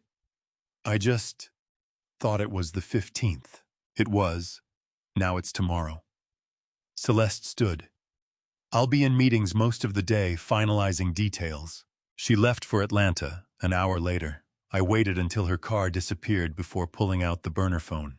30 hours. The board meeting was tomorrow at 1 p.m. How do you compress 3 days of strategy into 30 hours when your opponent controls the clock? I started to call Malcolm when the burner phone buzzed. "Simone. Performance review scheduled 11 a.m. today. She's eliminating anyone close to you." I stared at the message. Celeste wasn't just moving the board meeting. She was cutting off my internal support. Performance reviews of staff with regular Vernon contact, purging anyone who might have helped me. Another text from Simone. I can stall maybe 24 hours, then I'm out. My inside source, the woman who documented irregularities for months and delivered the smoking gun emails, was being terminated exactly when I needed her most. I texted back, "Thank you for everything you've risked." Her response, "Win tomorrow, make it worth it." Then, "Hurry." I sat alone in the house that had been my prison for 3 years. Board meeting moved to tomorrow. Simone being eliminated today. Malcolm still preparing evidence with a timeline that assumed we had 3 days. The midpoint crisis was complete. Time and resources vanishing simultaneously. But I had one advantage Celeste didn't know about. I could walk. For 3 years, she'd kept me here believing my legs didn't work. Tomorrow at 1 p.m., I'd walk into that boardroom on legs that were supposed to be paralyzed, carrying evidence she didn't know I'd compiled. 30 hours wasn't enough time to do this perfectly. But perfect wasn't the goal, truth was. I called Malcolm.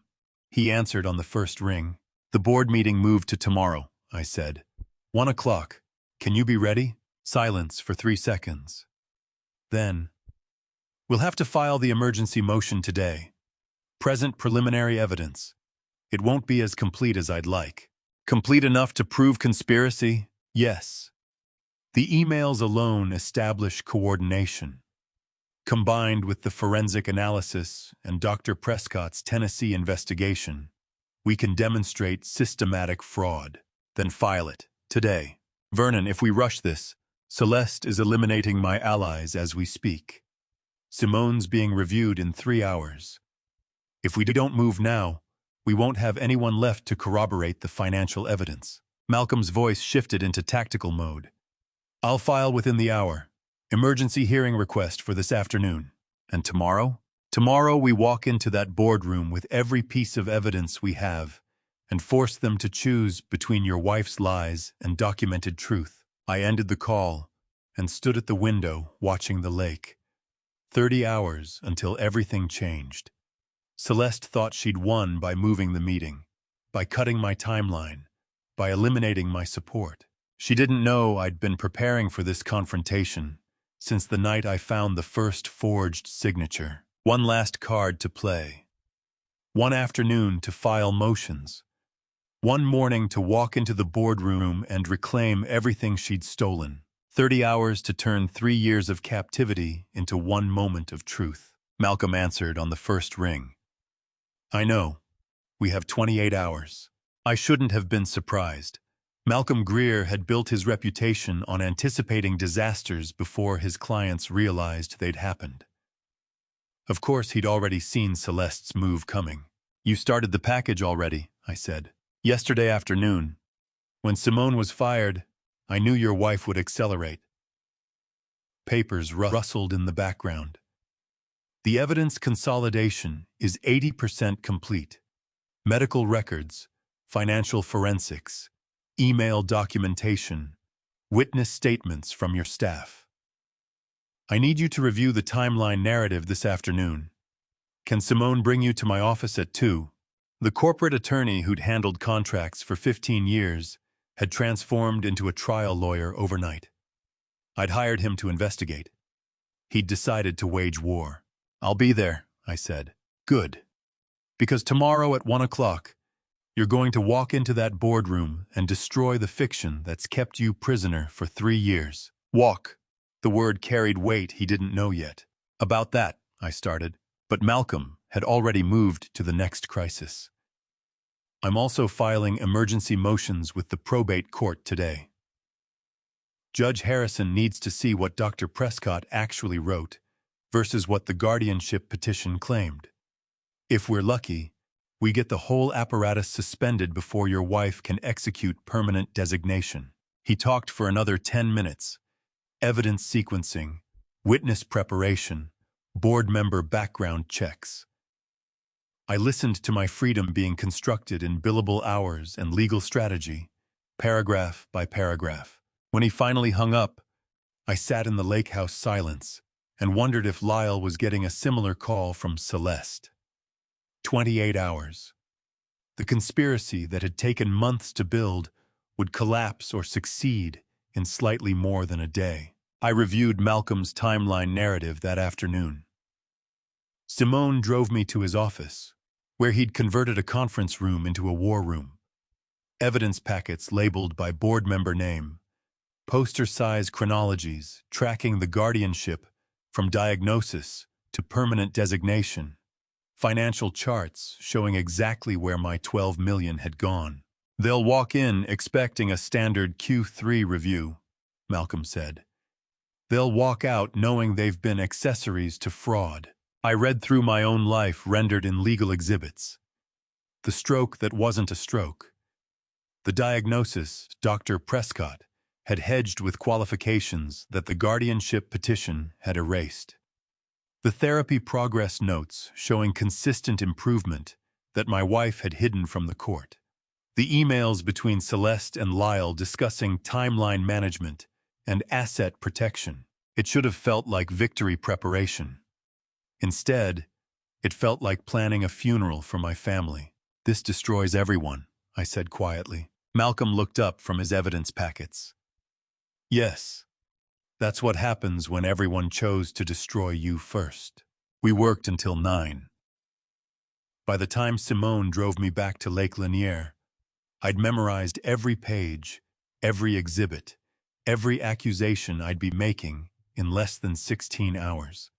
I'd also committed to a truth that would end my marriage, exile my brother, and teach my children that their mother was a criminal. I didn't sleep. How could I? At 11:47 p.m., headlights swept across the lake house windows. Lyle, he looked worse than I'd ever seen him. Gray, hollowed out, aged a decade in the 4 days since I'd confronted him at the office. He stood on the porch like a man at a gallows. "Can I come in?" I let him in. What else could I do? He sat at the kitchen table, where we'd had coffee 1,000 times over the years, back when we were brothers instead of conspirator and victim. Back when I didn't know Project Riverside existed. "Celeste called me tonight," he said. "Told me you hired Malcolm Greer. Told me you're planning to—" "What? Expose everything at the board meeting?" "Yes." He flinched like I'd hit him. "Vernon, if I do this, what? I'll hurt people who tried to steal my life? I'll embarrass a wife who called me a burden and a brother who helped her do it. If you do this," Lyle said quietly, "tell the whole truth, not half of it." I stared at him. "What's that supposed to mean?" "It means if you're going to burn everything down, at least be honest about why it's burning. Tell them about 2009. Tell them about Riverside. Tell them why I had every reason to hate you and why Celeste had a husband who'd choose business over family every single time." His voice cracked. "Tell them you built your empire on my wound and never once asked if I was okay." The truth of it hit like a physical blow. "That doesn't justify guardianship fraud," I said. Lyle stood, exhausted and defeated. "No, it doesn't. But it explains it. And if you're going to destroy us tomorrow, at least give us the dignity of context." He left at 12:30 a.m. I sat at that kitchen table until dawn, holding two truths that couldn't coexist. I was a victim. I was also the architect of the resentments that had made victimizing me feel like justice to the people who should have loved me most. At 5:30 a.m., I stood up from my wheelchair, not transferred, not struggled, stood. 3 months of secret physical therapy with Dr. Okonkwo, 3 months of exercises Celeste didn't know I was doing, 3 months of rebuilding muscle and nerve pathways, while everyone believed I was permanently disabled. My legs trembled but held. My balance wavered but steadied. I took one step, then another, then walked across the kitchen to the coffee pot. Dr. Prescott's diagnosis: permanent moderate disability requiring full-time assistance and guardianship. The truth: I could walk. At 12:45 p.m., I walked into the Harlan Development boardroom. 7 board members looked up from their quarterly reports. Celeste's coffee cup stopped halfway to her lips. Gerald Morrison's mouth literally fell open. Patricia Caldwell gasped. Vernon Harlan stood at the head of the boardroom table for the first time since September 2022. Celeste's carefully constructed reality. The disabled husband. The necessary guardianship. The merciful wife. Shattered with every step I'd taken through that door. The board meeting was about to become a trial. The silence lasted 11 seconds before Celeste found her voice. "This is wonderful news." Her smile belonged on a magazine cover. Radiant, perfectly calibrated, utterly false. Vernon's recovery is beyond what anyone hoped. 3 months ago, Dr. Okonkwo suggested minimal improvement might be possible. But this, she gestured at me, standing at the head of the table, like I was a prize she'd won rather than a husband she'd tried to erase. "This is a testament to the care and therapy we've provided. I'm so grateful to everyone who supported us through this difficult time." Gerald Morrison, 68, the senior board member who'd served alongside my father since 1985. I've cleared his throat. "Vernon, it's remarkable to see you like this. We weren't told you'd recovered mobility." "My wife wasn't told either," I said. "I've been working with Dr. Okonkwo privately for 3 months. She said transparency might compromise my progress." Celeste's smile never wavered, but her fingers tightened on her leather portfolio. "Well, however it happened, I think we can all agree this changes everything. We can proceed with the guardianship transition as planned. We'll be proceeding differently today." I remained standing. 3 years in a wheelchair had taught me the power of height, of looking down instead of up. The boardroom felt different from this angle, familiar and foreign at once. Patricia Caldwell, 54, commercial real estate attorney who'd held a board seat for 20 years, exchanged a glance with Robert Sheffield, 61, the financial advisor who'd joined in 2015. Both of them looked like they'd walked into the wrong meeting. Celeste was doing what she'd done for 3 years, rewriting reality in real time, turning my resurrection into her victory, my escape into her accomplishment. If I let her control the narrative for another 60 seconds, she'd convince this room that walking was proof she deserved permanent guardianship, not evidence she'd never needed temporary guardianship in the first place. "I called this meeting," I said, "because I need to present evidence to the board. Evidence of conspiracy, fraud, and systematic theft spanning 3 years. The temperature in the room dropped 10 degrees. Robert Sheffield set down his pen.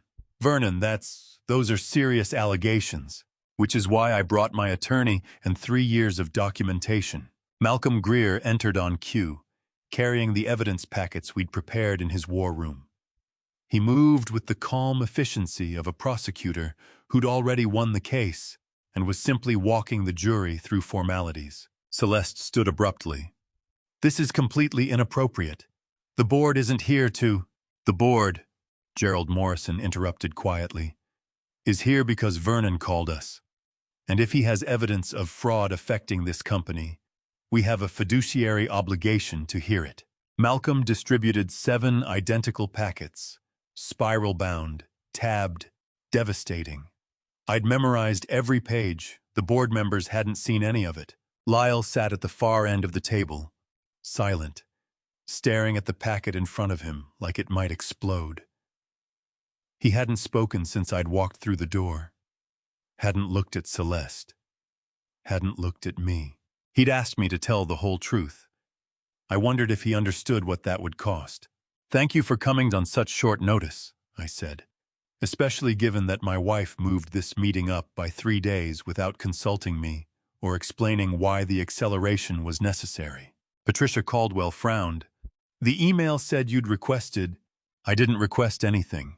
Mrs. Harlan sent that email after learning I'd hired legal counsel. I'd imagined this moment for 97 days, standing in front of the board, presenting evidence, watching the truth register on faces that had accepted Celeste's fiction for 3 years. Now it was here, documented and undeniable, and all I felt was tired.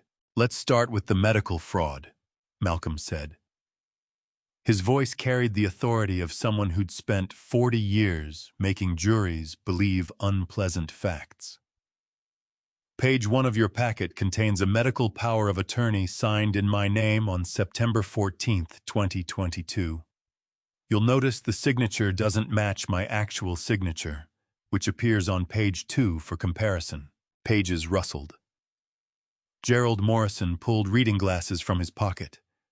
Patricia Caldwell's expression shifted from confusion to concentration. "Page 3, Malcolm continued, shows email correspondence between Mrs. Harlan and Dr. Quinton Prescott, the neurologist who issued Vernon's disability diagnosis. Robert Sheffield found page 3 first. His eyebrows rose. "The email is dated August 29, 2022, Malcolm said. 2 weeks before Vernon's stroke. 2 weeks before Dr. Prescott had ever met Vernon or conducted any examination. Mrs. Harlan is confirming arrangements for maintaining the assessment as planned." The room went silent except for pages turning. Patricia Caldwell's hand stopped mid-page. "Dear God." "Page 4, Malcolm said, contains records from an open Tennessee Medical Board investigation into Dr. Prescott for diagnosis falsification in guardianship cases. He's expected to surrender his license once this hearing's findings reach the board. Page 5 shows the financial payments Mrs. Harlan made to Dr. Prescott's personal account. $60,000 across 8 months, all sourced from Vernon's trust. Celeste stood frozen, her earlier composure cracking like ice over deep water. "This is completely out of context. These emails were about arranging a fraudulent diagnosis," Malcolm said calmly, "before the patient had experienced any medical event requiring diagnosis." Gerald Morrison looked from the email evidence to Celeste, then to me standing at the head of the table. I could see him recalculating 3 years of board meetings, 3 years of sympathetic updates about my condition, 3 years of guardianship reports signed by a wife who'd planned my incapacity before it happened. 3 years of guardianship, permanent disability, merciful wife. All built on emails dated before the diagnosis existed. He set the packet down slowly.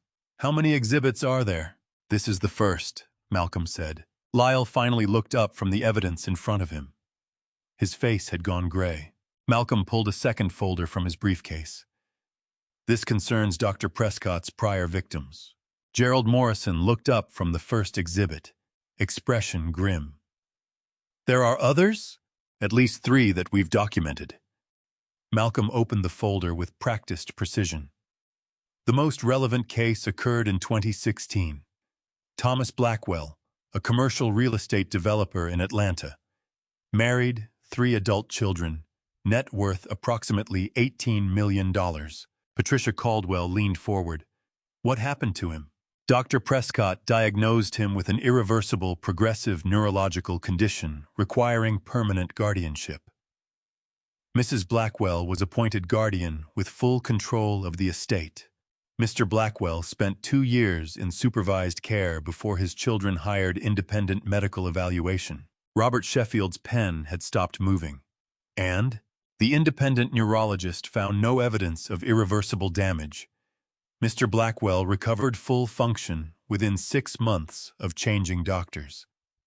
He filed criminal charges, but Dr. Prescott relocated to Tennessee before prosecution. The Tennessee Medical Board investigation I mentioned earlier, that was the Blackwell case finally catching up to him. The 2016 victim's name, Thomas Blackwell, real estate developer, age 59 when diagnosed, 3 years older than I was now. The parallel was so exact, it felt like reading my own future written 8 years ago. Dr. Prescott used identical language in both diagnoses, Malcolm continued. Irreversible, progressive, requiring permanent guardianship. The pattern isn't medical error. It's systematic fraud targeting wealthy individuals whose spouses stand to gain from incapacity designation. Robert Sheffield set down his pen carefully. This is criminal conspiracy, not medical malpractice. Yes, Malcolm said simply. Celeste had been silent for 90 seconds. A lifetime for someone who'd controlled every narrative for 3 years. Now she stood abruptly, chair scraping against hardwood. You're connecting unrelated cases to create a conspiracy that doesn't exist. Dr. Prescott made a diagnosis based on Vernon's actual symptoms. The fact that Vernon has shown improvement doesn't prove fraud. It proves medical conditions can be unpredictable. Her voice had the edge I remembered from corporate negotiations, the tone that preceded calculated destruction of opposing positions. She was cornered and desperate, which made her dangerous. You want to talk about fraud? Celeste turned to face the board directly. Ask Vernon about 2009. Ask Lyle what his signatures were really covering up. Ask about Project Riverside and the $2.3 million that disappeared from this company's accounts. The temperature in the room shifted. Gerald Morrison's attention snapped to me. Vernon? I opened my mouth. But Celeste was already moving, burning every bridge to save herself. Starting with the brother-in-law who'd helped her build the conspiracy. Lyle was involved in unauthorized transfers, and Vernon covered it up, Celeste said. Ask him. Ask your CEO if he's been hiding financial crimes from this board for 15 years, while pointing fingers at me for medical decisions made in good faith. Lyle had gone completely still. That's not, I started. Tell them. Celeste cut me off, turning to Lyle directly. Or I will. Every transfer, every signature, everything your brother protected you from. Everything this board has a right to know before they decide who the real criminal is. She was weaponizing the secret that had fractured my family 15 years ago, threatening to destroy Lyle publicly unless he supported her lies. The conspiracy that had made us allies was collapsing into mutual destruction. The boardroom felt airless. Gerald Morrison looked between me and Lyle, 20-year veteran of Harlan Development board meetings trying to process information that rewrote company history. Someone needs to explain what Project Riverside was. Patricia Caldwell had both hands flat on the table, steadying herself. I need someone to explain what's happening right now. Lyle gripped the table edge. His knuckles had gone white. He stared at the evidence packet in front of him.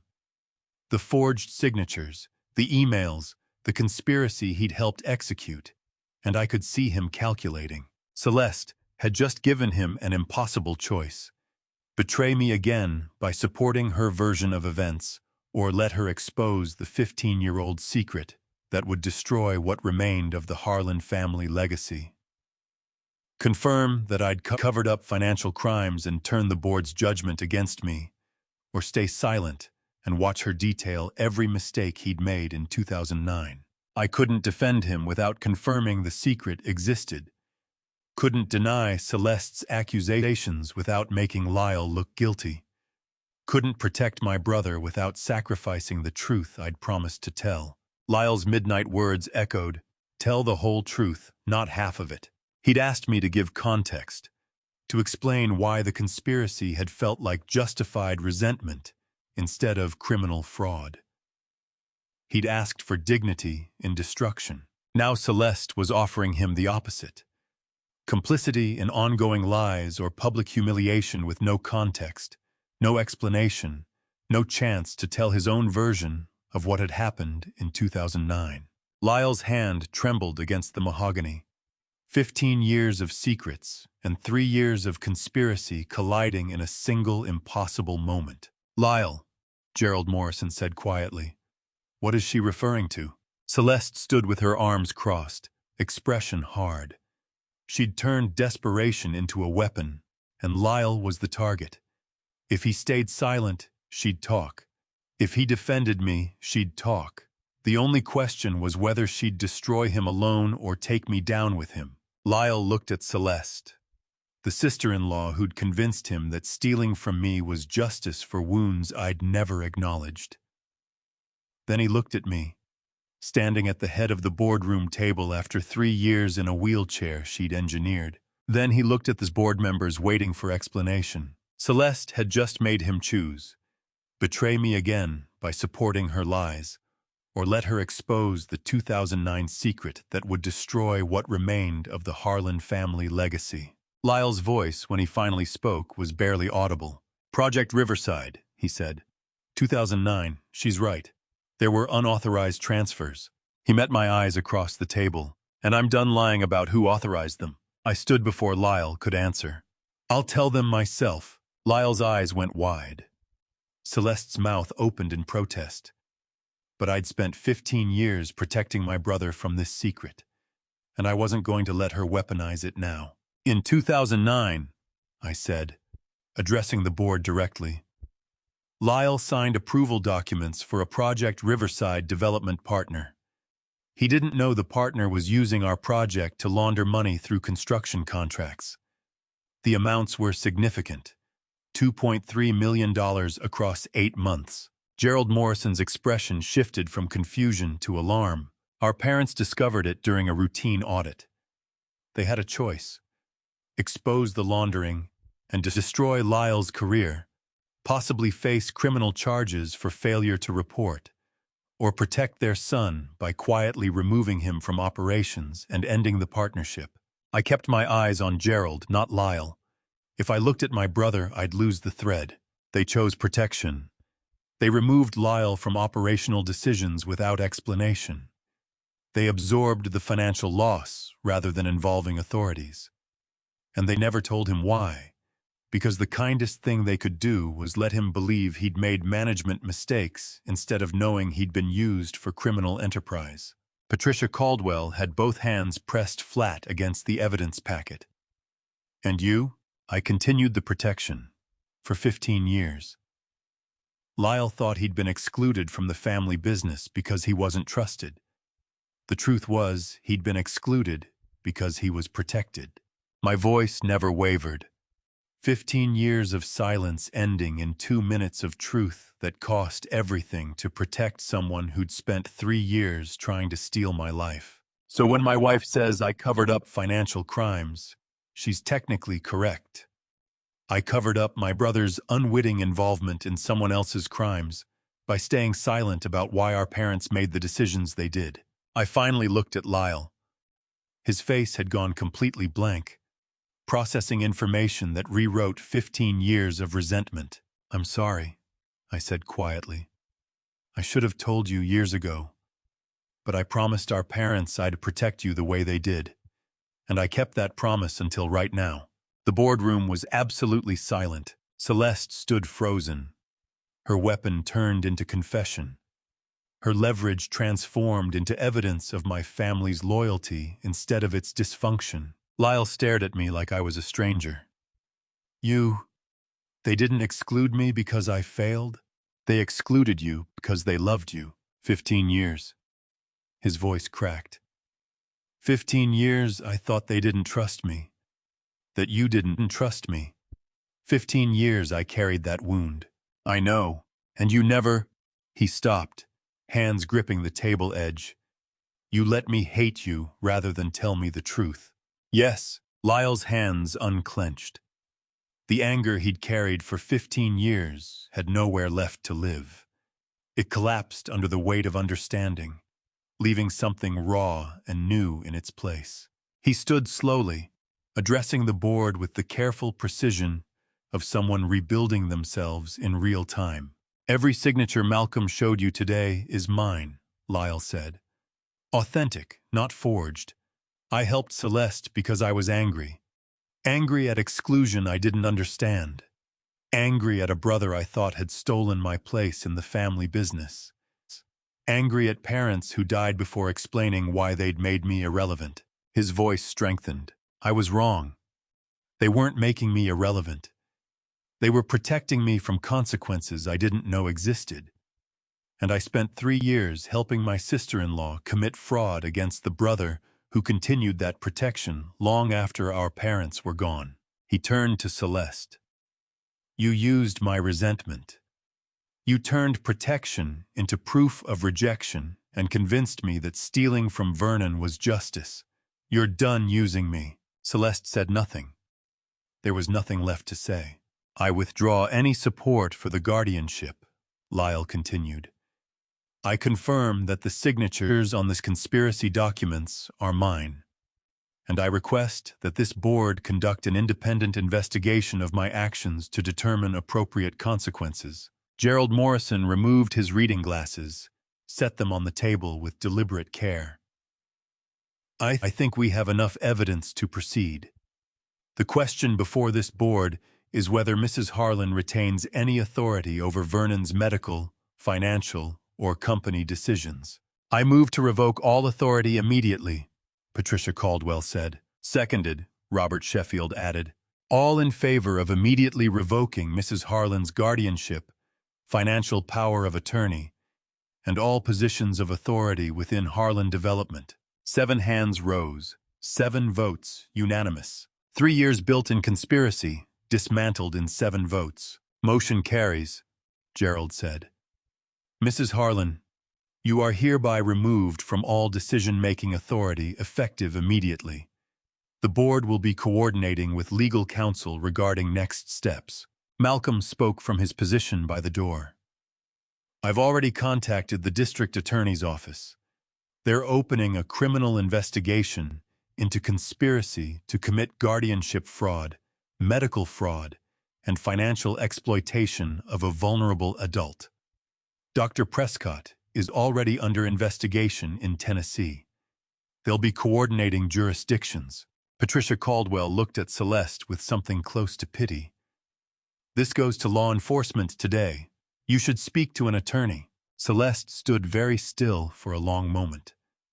Her carefully constructed world, the disabled husband, the necessary guardianship, the merciful wife managing impossible burdens, had collapsed in 17 minutes of evidence and testimony. She picked up her portfolio with steady hands, smoothed her jacket, turned toward the door. She didn't look at me, didn't look at Lyle, didn't look at the board members who'd just voted to erase 3 years of her authority in a single motion. She walked out of the boardroom without looking back. 3 years of control, 3 years of lies, 3 years of stolen authority, gone in 17 minutes of evidence and truth. The door closed behind her with a sound like punctuation. Gerald Morrison exhaled slowly. Well, that was the most difficult board meeting I've attended in 40 years. Robert Sheffield was still staring at the closed door. What happens now? Malcolm gathered his evidence packets with practiced efficiency. Now the criminal justice system does its work. Vernon regains full authority over his own life, and this board decides how to address the operational gaps created by removing Mrs. Harlan from company positions. I stood at the head of the table, legally free for the first time in 3 years, but my fight wasn't over yet. Malcolm slid the settlement agreement across the table. She's ready to sign. 6 weeks had passed since the board meeting. 6 weeks of legal negotiations, forensic accountants, and attorneys drafting terms for ending what conspiracy had begun. The fight I'd referenced wasn't new battles. It was finishing the old one properly, legally, permanently. We sat in Malcolm's conference room on January 28, 2025. Celeste sat across from me with her defense attorney, David Brennan, a 52-year-old criminal defense specialist who'd taken her case when the DA opened the investigation. She looked smaller somehow, diminished by 6 weeks of legal reality replacing 3 years of stolen authority. She didn't look at me. Hadn't looked at me since walking out of the boardroom on December 13th. David Brennan adjusted his reading glasses. Mrs. Harlan accepts all terms outlined in the agreement. Full surrender of all interests in Harlan Development, all financial claims against the company and Mr. Harlan's trust, and permanent relinquishment of guardianship authority. Malcolm nodded. The civil fraud case proceeds regardless. Criminal charges are dropped contingent on her full cooperation with ongoing investigations into Dr. Prescott's network. Understood, Brennan said. My client will cooperate fully. Celeste signed the document without reading it. Her attorney had already reviewed every clause, negotiated every term, and arrived at the only conclusion the evidence permitted: complete surrender. She knew she couldn't win. The emails, the forged signatures, Dr. Prescott's pattern, Lyle's testimony, it was overwhelming. I watched her signature appear on the page, the same signature that had stolen 3 years, now surrendering them back. Elegant loops, confident strokes, utterly meaningless. Malcolm handed me the final page. I signed my own name, legally reclaiming authority over my medical decisions, my financial assets, my company, my life. 3 years stolen. This didn't give them back, but it ended the theft. Celeste stood when the signing finished. Brennan gathered the documents. They left without ceremony, without final words, without the dramatic confrontation that television promised legal resolutions delivered. Just signatures and silence. The door closed. Malcolm exhaled slowly. It's done. The guardianship is dissolved, your assets are restored, and she's legally prohibited from any future claims. The civil case will take months, but your part is finished. Thank you, I said, for all of it. Thanks, Simone, Malcolm replied. She brought me the first evidence. I just followed where it led. I left Malcolm's office at 11:30 a.m., walked to my car without assistance, drove myself home. Small freedoms that felt monumental after 3 years of supervised existence. 2 weeks later, on February 12th, I sat in Lyle's office. We'd seen each other at board meetings, exchanged professional courtesies about company operations, discussed restructuring plans with Gerald Morrison and the other board members. But we hadn't been alone together since December 13th. Hadn't had a conversation without attorneys or witnesses or corporate agendas. Lyle sat behind the same desk where I'd confronted him 90 days earlier. He looked older, or maybe just honestly tired instead of performing composure. I owe you an apology, he said without preamble. For 3 years of conspiracy. For helping Celeste steal your life. He stopped, started again. I helped destroy you because I thought they didn't trust me. Our parents. You. I spent 15 years angry at exclusion. I didn't understand. And when Celeste offered me a way to make you feel what I'd felt, powerless, controlled, irrelevant, I took it. His voice was steady but quiet. They were protecting me. You were protecting me. And I repaid protection with betrayal. How do you apologize for 3 years of conspiracy built on 15 years of misunderstood protection? You start with truth. I should have told you, I said. 15 years ago, the day after Dad's funeral, I should have explained why they'd made the decisions they did. Why you were excluded from operations. I'd rehearsed this conversation a dozen times in the past month. None of the rehearsals had prepared me for how much it hurt to say it aloud. I thought I was protecting you by keeping the secret. I thought knowing you'd been used for money laundering would hurt worse than believing you'd made management mistakes. But the silence did more damage than the truth ever would have. Lyle's hands were flat on the desk, grounding himself. I spent 15 years resenting ghosts, building a case against you for crimes you didn't commit. And I spent 15 years thinking silence was kindness. It wasn't, Lyle said. But I understand why you thought it was. We sat in that understanding for a long moment. 2 brothers on opposite sides of well-intentioned harm. Can we start over? Lyle asked. Not forget what happened. Not pretend the last 3 years didn't occur or that the conspiracy didn't damage things that can't be easily repaired. But start building something honest? I thought about 3 years in a wheelchair that shouldn't have existed. 15 years of silence that created the resentment that made the wheelchair possible. Decades of family history built on protection that felt like rejection. Equal partners, I said.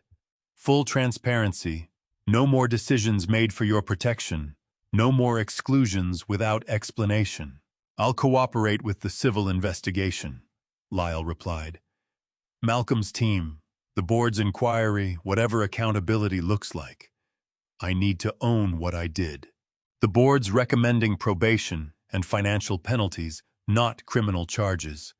You cooperated, testified, withdrew support from Celeste when it mattered. Lyle nodded slowly.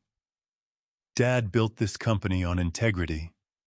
We're going to rebuild what it means to be brothers on the same thing. I extended his hand. I took it. We shook hands in the same office where Lyle had signed documents to destroy me 3 years earlier. This time the signature would be different. Partnership agreement. Equal shares. Total transparency. 15 years of silence ending. 3 years of conspiracy resolved, and something new beginning in the space where secrets used to live. There's paperwork, I said. Legal restructuring, partnership agreements, board approvals. I know, Lyle said. We'll do it right this time. Everything documented, everything honest. We'd start rebuilding tomorrow. Today was enough. 2 brothers choosing truth over protection, accountability over resentment, partnership over the isolation that had nearly destroyed us both. But I had one more person to thank. I found Simone in the operations office where she'd worked for 3 years without recognition. She was reviewing inventory reports when I knocked on the open door frame. She looked up, surprised. Mr. Harlan, do you need something? The person I needed to thank. Walk with me, I said. We took the elevator to the executive conference room on the 7th floor. Simone had never been invited to this level. Celeste had kept her deliberately confined to operations, valued for competence, but denied advancement. 3 years of quiet integrity documented in notebooks that Celeste hadn't known existed. I closed the conference room door. February 24, 2025, I said. The board approved a promotion this morning. Vice President of Operations, effective immediately. The position comes with a 40% salary increase, full executive benefits, and a seat at the operational leadership table. Simone's expression didn't change for 3 seconds. Then her eyes widened. Mr. Harlan, For 3 years you documented truth when everyone else looked away. You kept records that nobody asked you to keep. You risked your career, maybe your safety, by bringing Malcolm evidence that exposed a conspiracy involving the CEO's wife. I'd rehearsed this speech. It still felt inadequate. That's not just loyalty, I continued. That's integrity. The kind of integrity my father built this company on. The kind that's rare enough to deserve recognition and promotion. Simone sat down slowly, processing information that was rewriting her professional future in real time. She'd risked everything for someone who couldn't even stand from his wheelchair, or so everyone thought. She'd documented fraud for 6 months before bringing Malcolm the notebook, with no guarantee I'd ever see freedom, let alone be able to reward her courage. I just kept the record straight, she said quietly. Someone had to. Most people don't. Most people comply, look away, convince themselves that participation isn't the same as endorsement. You chose differently. I'd seen the cost in her face when Celeste fired her. The quiet devastation of losing a job she'd done with excellence for 3 years because she'd chosen integrity over compliance. I couldn't give those weeks back. But I could give her a future that reflected what her choice had been worth. Vice President of Operations, I repeated. The company needs people who choose truth over convenience, who keep the record straight even when nobody's watching, who risk safety for someone else's freedom. Simone's hands were folded on the conference table, steady despite the career transformation happening around her. I accept, and thank you for trusting me with this. Thank you for documenting what I couldn't see. Malcolm says you started keeping those notebooks 6 months before bringing him the evidence. You saw the pattern before anyone else did. I saw the signatures, she corrected. The rest was just paying attention. Paying attention while everyone else chose comfort. We spent the next hour discussing operational responsibilities, team restructuring, and the transition plan. Simone asked detailed questions about budget authority, reporting structure, and strategic priorities. The promotion wasn't charity. It was recognition that the person who'd had the courage to expose fraud would have the integrity to lead operations. 3 weeks later, on March 13th, I stood at the podium in Harlan Development's main conference hall. 3 months exactly since the board meeting. 90 days since Celeste walked out defeated. 911 days since September 2022, when I'd last addressed the company as an active CEO rather than a captive pretending at leadership. The hall was full. Staff members who'd worked under Celeste's regime, who'd watched me decline into wheelchair dependency, who'd accepted the narrative of tragic illness and necessary guardianship. Now they watched me stand without assistance, walk to the podium without hesitation, speak without anyone's permission. Some had tears. I'd been a ghost for 3 years, present but powerless, seen but silent. Now I was speaking. My father built this company on a simple principle, I said. Your word is your bond. Integrity isn't negotiable. Truth matters more than convenience. My voice carried across the hall, steady and clear. No tremor, no weakness, no sign of the permanent disability that had justified 3 years of control. The past 3 years tested whether that principle could survive deception, whether a company built on integrity could endure when someone in leadership chose fraud over honesty. I paused, let the acknowledgement settle. It did survive, because people like Simone Lockwood chose truth, because documentation existed when verbal promises failed, because integrity, when it's genuine, doesn't disappear just because someone tries to bury it. I saw Simone in the 3rd row, characteristically composed despite being publicly recognized. We move forward, I continued, not by forgetting what happened, but by building on what endured. The foundation is still solid. The principle still stands. Your word is your bond. I kept the remarks brief, 5 minutes, no drama, no detailed accounting of conspiracy or legal resolution, just acknowledgement and direction forward. The applause when I finished felt like restoration. Afterward, I walked back to the CEO office, my office, for the first time in 3 years. The desk was the same. The view of Atlanta through floor-to-ceiling windows was the same. But everything else had changed. I sat in the leather chair that Celeste had occupied during guardianship, reviewing operational reports that required actual decisions rather than performative approval. Supply chain contracts, development proposals, personnel recommendations from Simone's newly restructured operations team. The pen felt different now, not a weapon against fraud, just a tool for building what came next. I signed the first operational approval in 3 years with my own hand. The signature looked the same as it had in September 2022, but everything else had changed. I was no longer the CEO who'd trusted wrong, or the victim who'd survived captivity. I was the man who'd chosen truth over vengeance, rebuilt relationships from rubble, and restored a company to the integrity its founder had envisioned. September 2022 to March 2025, 911 days. Not stolen anymore.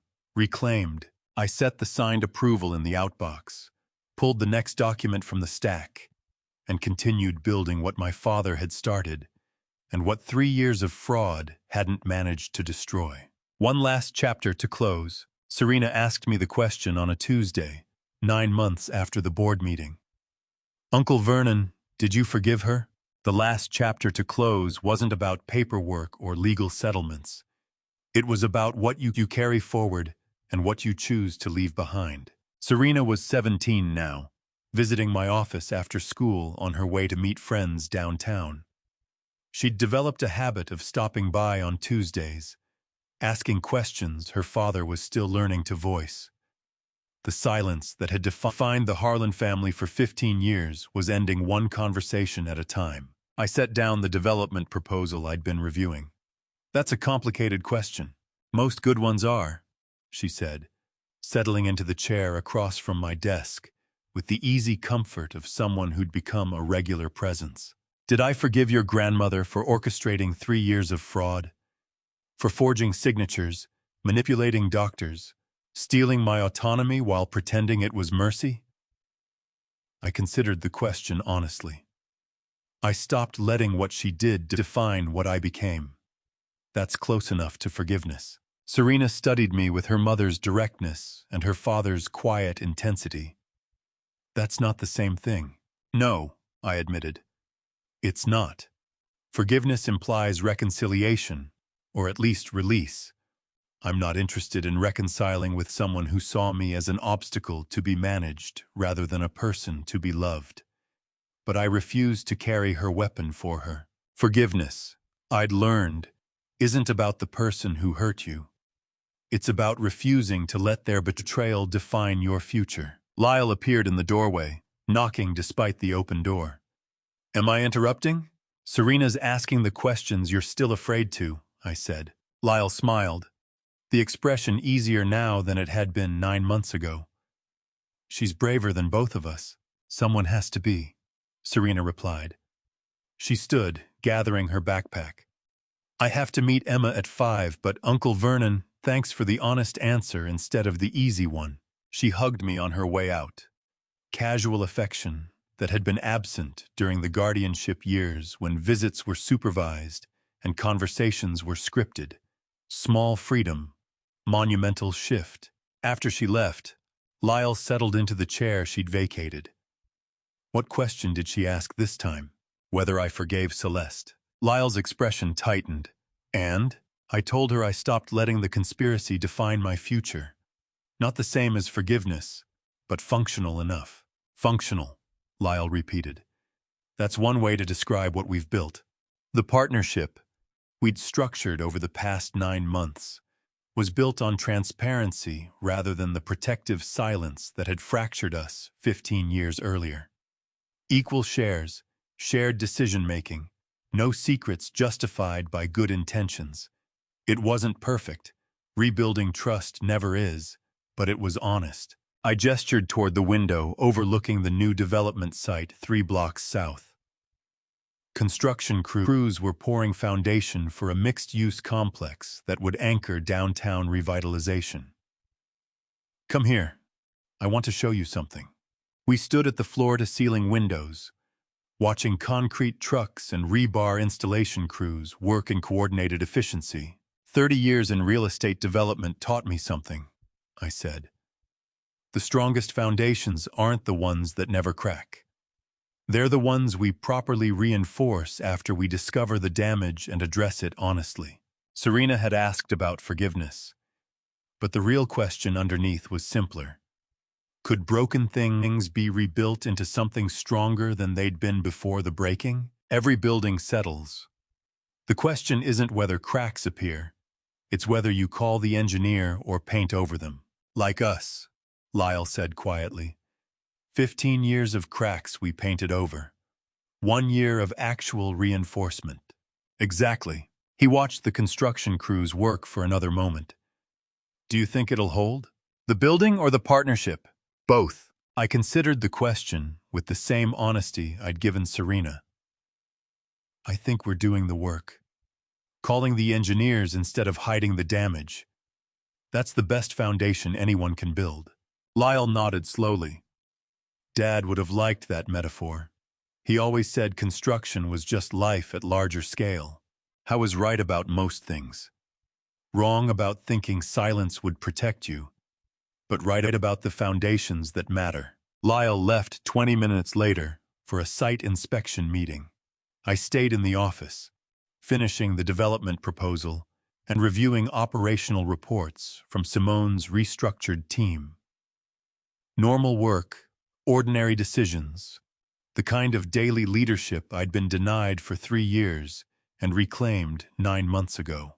When the reports were filed and the approvals signed, I sat back in my chair and looked at the corner of the office. The wheelchair. I'd kept it deliberately. Some visitors asked why. Wasn't it a painful reminder of captivity?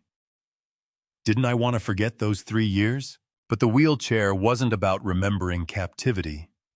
It was about remembering what standing up actually meant. 3 years sitting in that chair, 97 days planning escape, 28 hours before the final confrontation. One moment walking into the boardroom and shattering the narrative that had imprisoned me. The hardest step I ever took had nothing to do with physical therapy or leg strength or neurological recovery. It was choosing to stand for truth when staying silent would have been safer. When protecting family secrets felt kinder than exposing them. When forgiveness could have meant accepting captivity rather than fighting for freedom. I kept the wheelchair to remember that real strength isn't physical ability, it's moral courage. The willingness to choose truth over comfort, confrontation over compliance, difficult honesty over easy lies. Serena had asked if I forgave Celeste. The better question was whether I'd forgiven myself for the 15 years of protective silence that had created the resentment she'd weaponized. Whether I'd learned that transparency hurts less than the secrets we keep to avoid hurting people. I had. Slowly, imperfectly, but genuinely. The wheelchair sits in the corner of my office where I can see it from my desk. It reminds me that the hardest step I ever took wasn't physical. It was choosing to stand for truth when lying down would have been safer. That choice changed everything. Who do you trust most? Think about it carefully. Because that person can hurt you deepest. And that's exactly who you'll need most when everything falls apart. Choose someone who values truth over comfort. I did, eventually. It saved my life. And to you, listening to my story, remember this.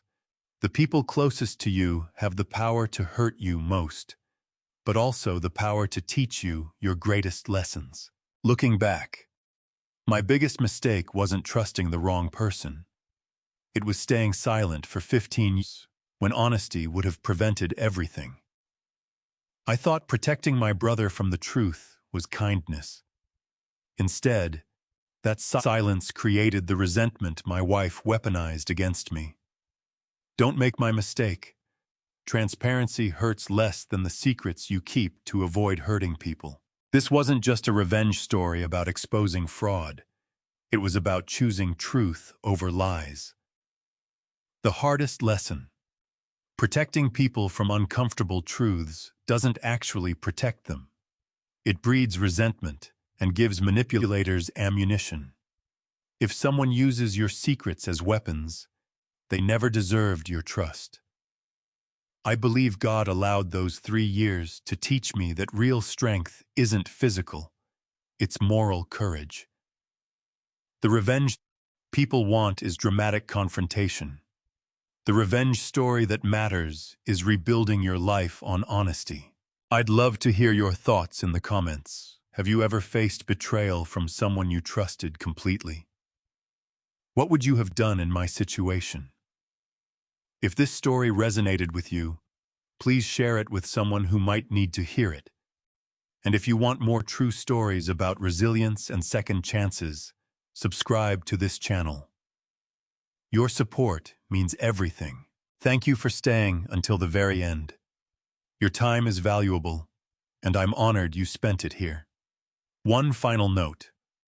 While this story contains fictionalized elements for storytelling purposes, the lessons about trust, transparency, and choosing truth are very real. Take care of yourself and I'll see you in the next story.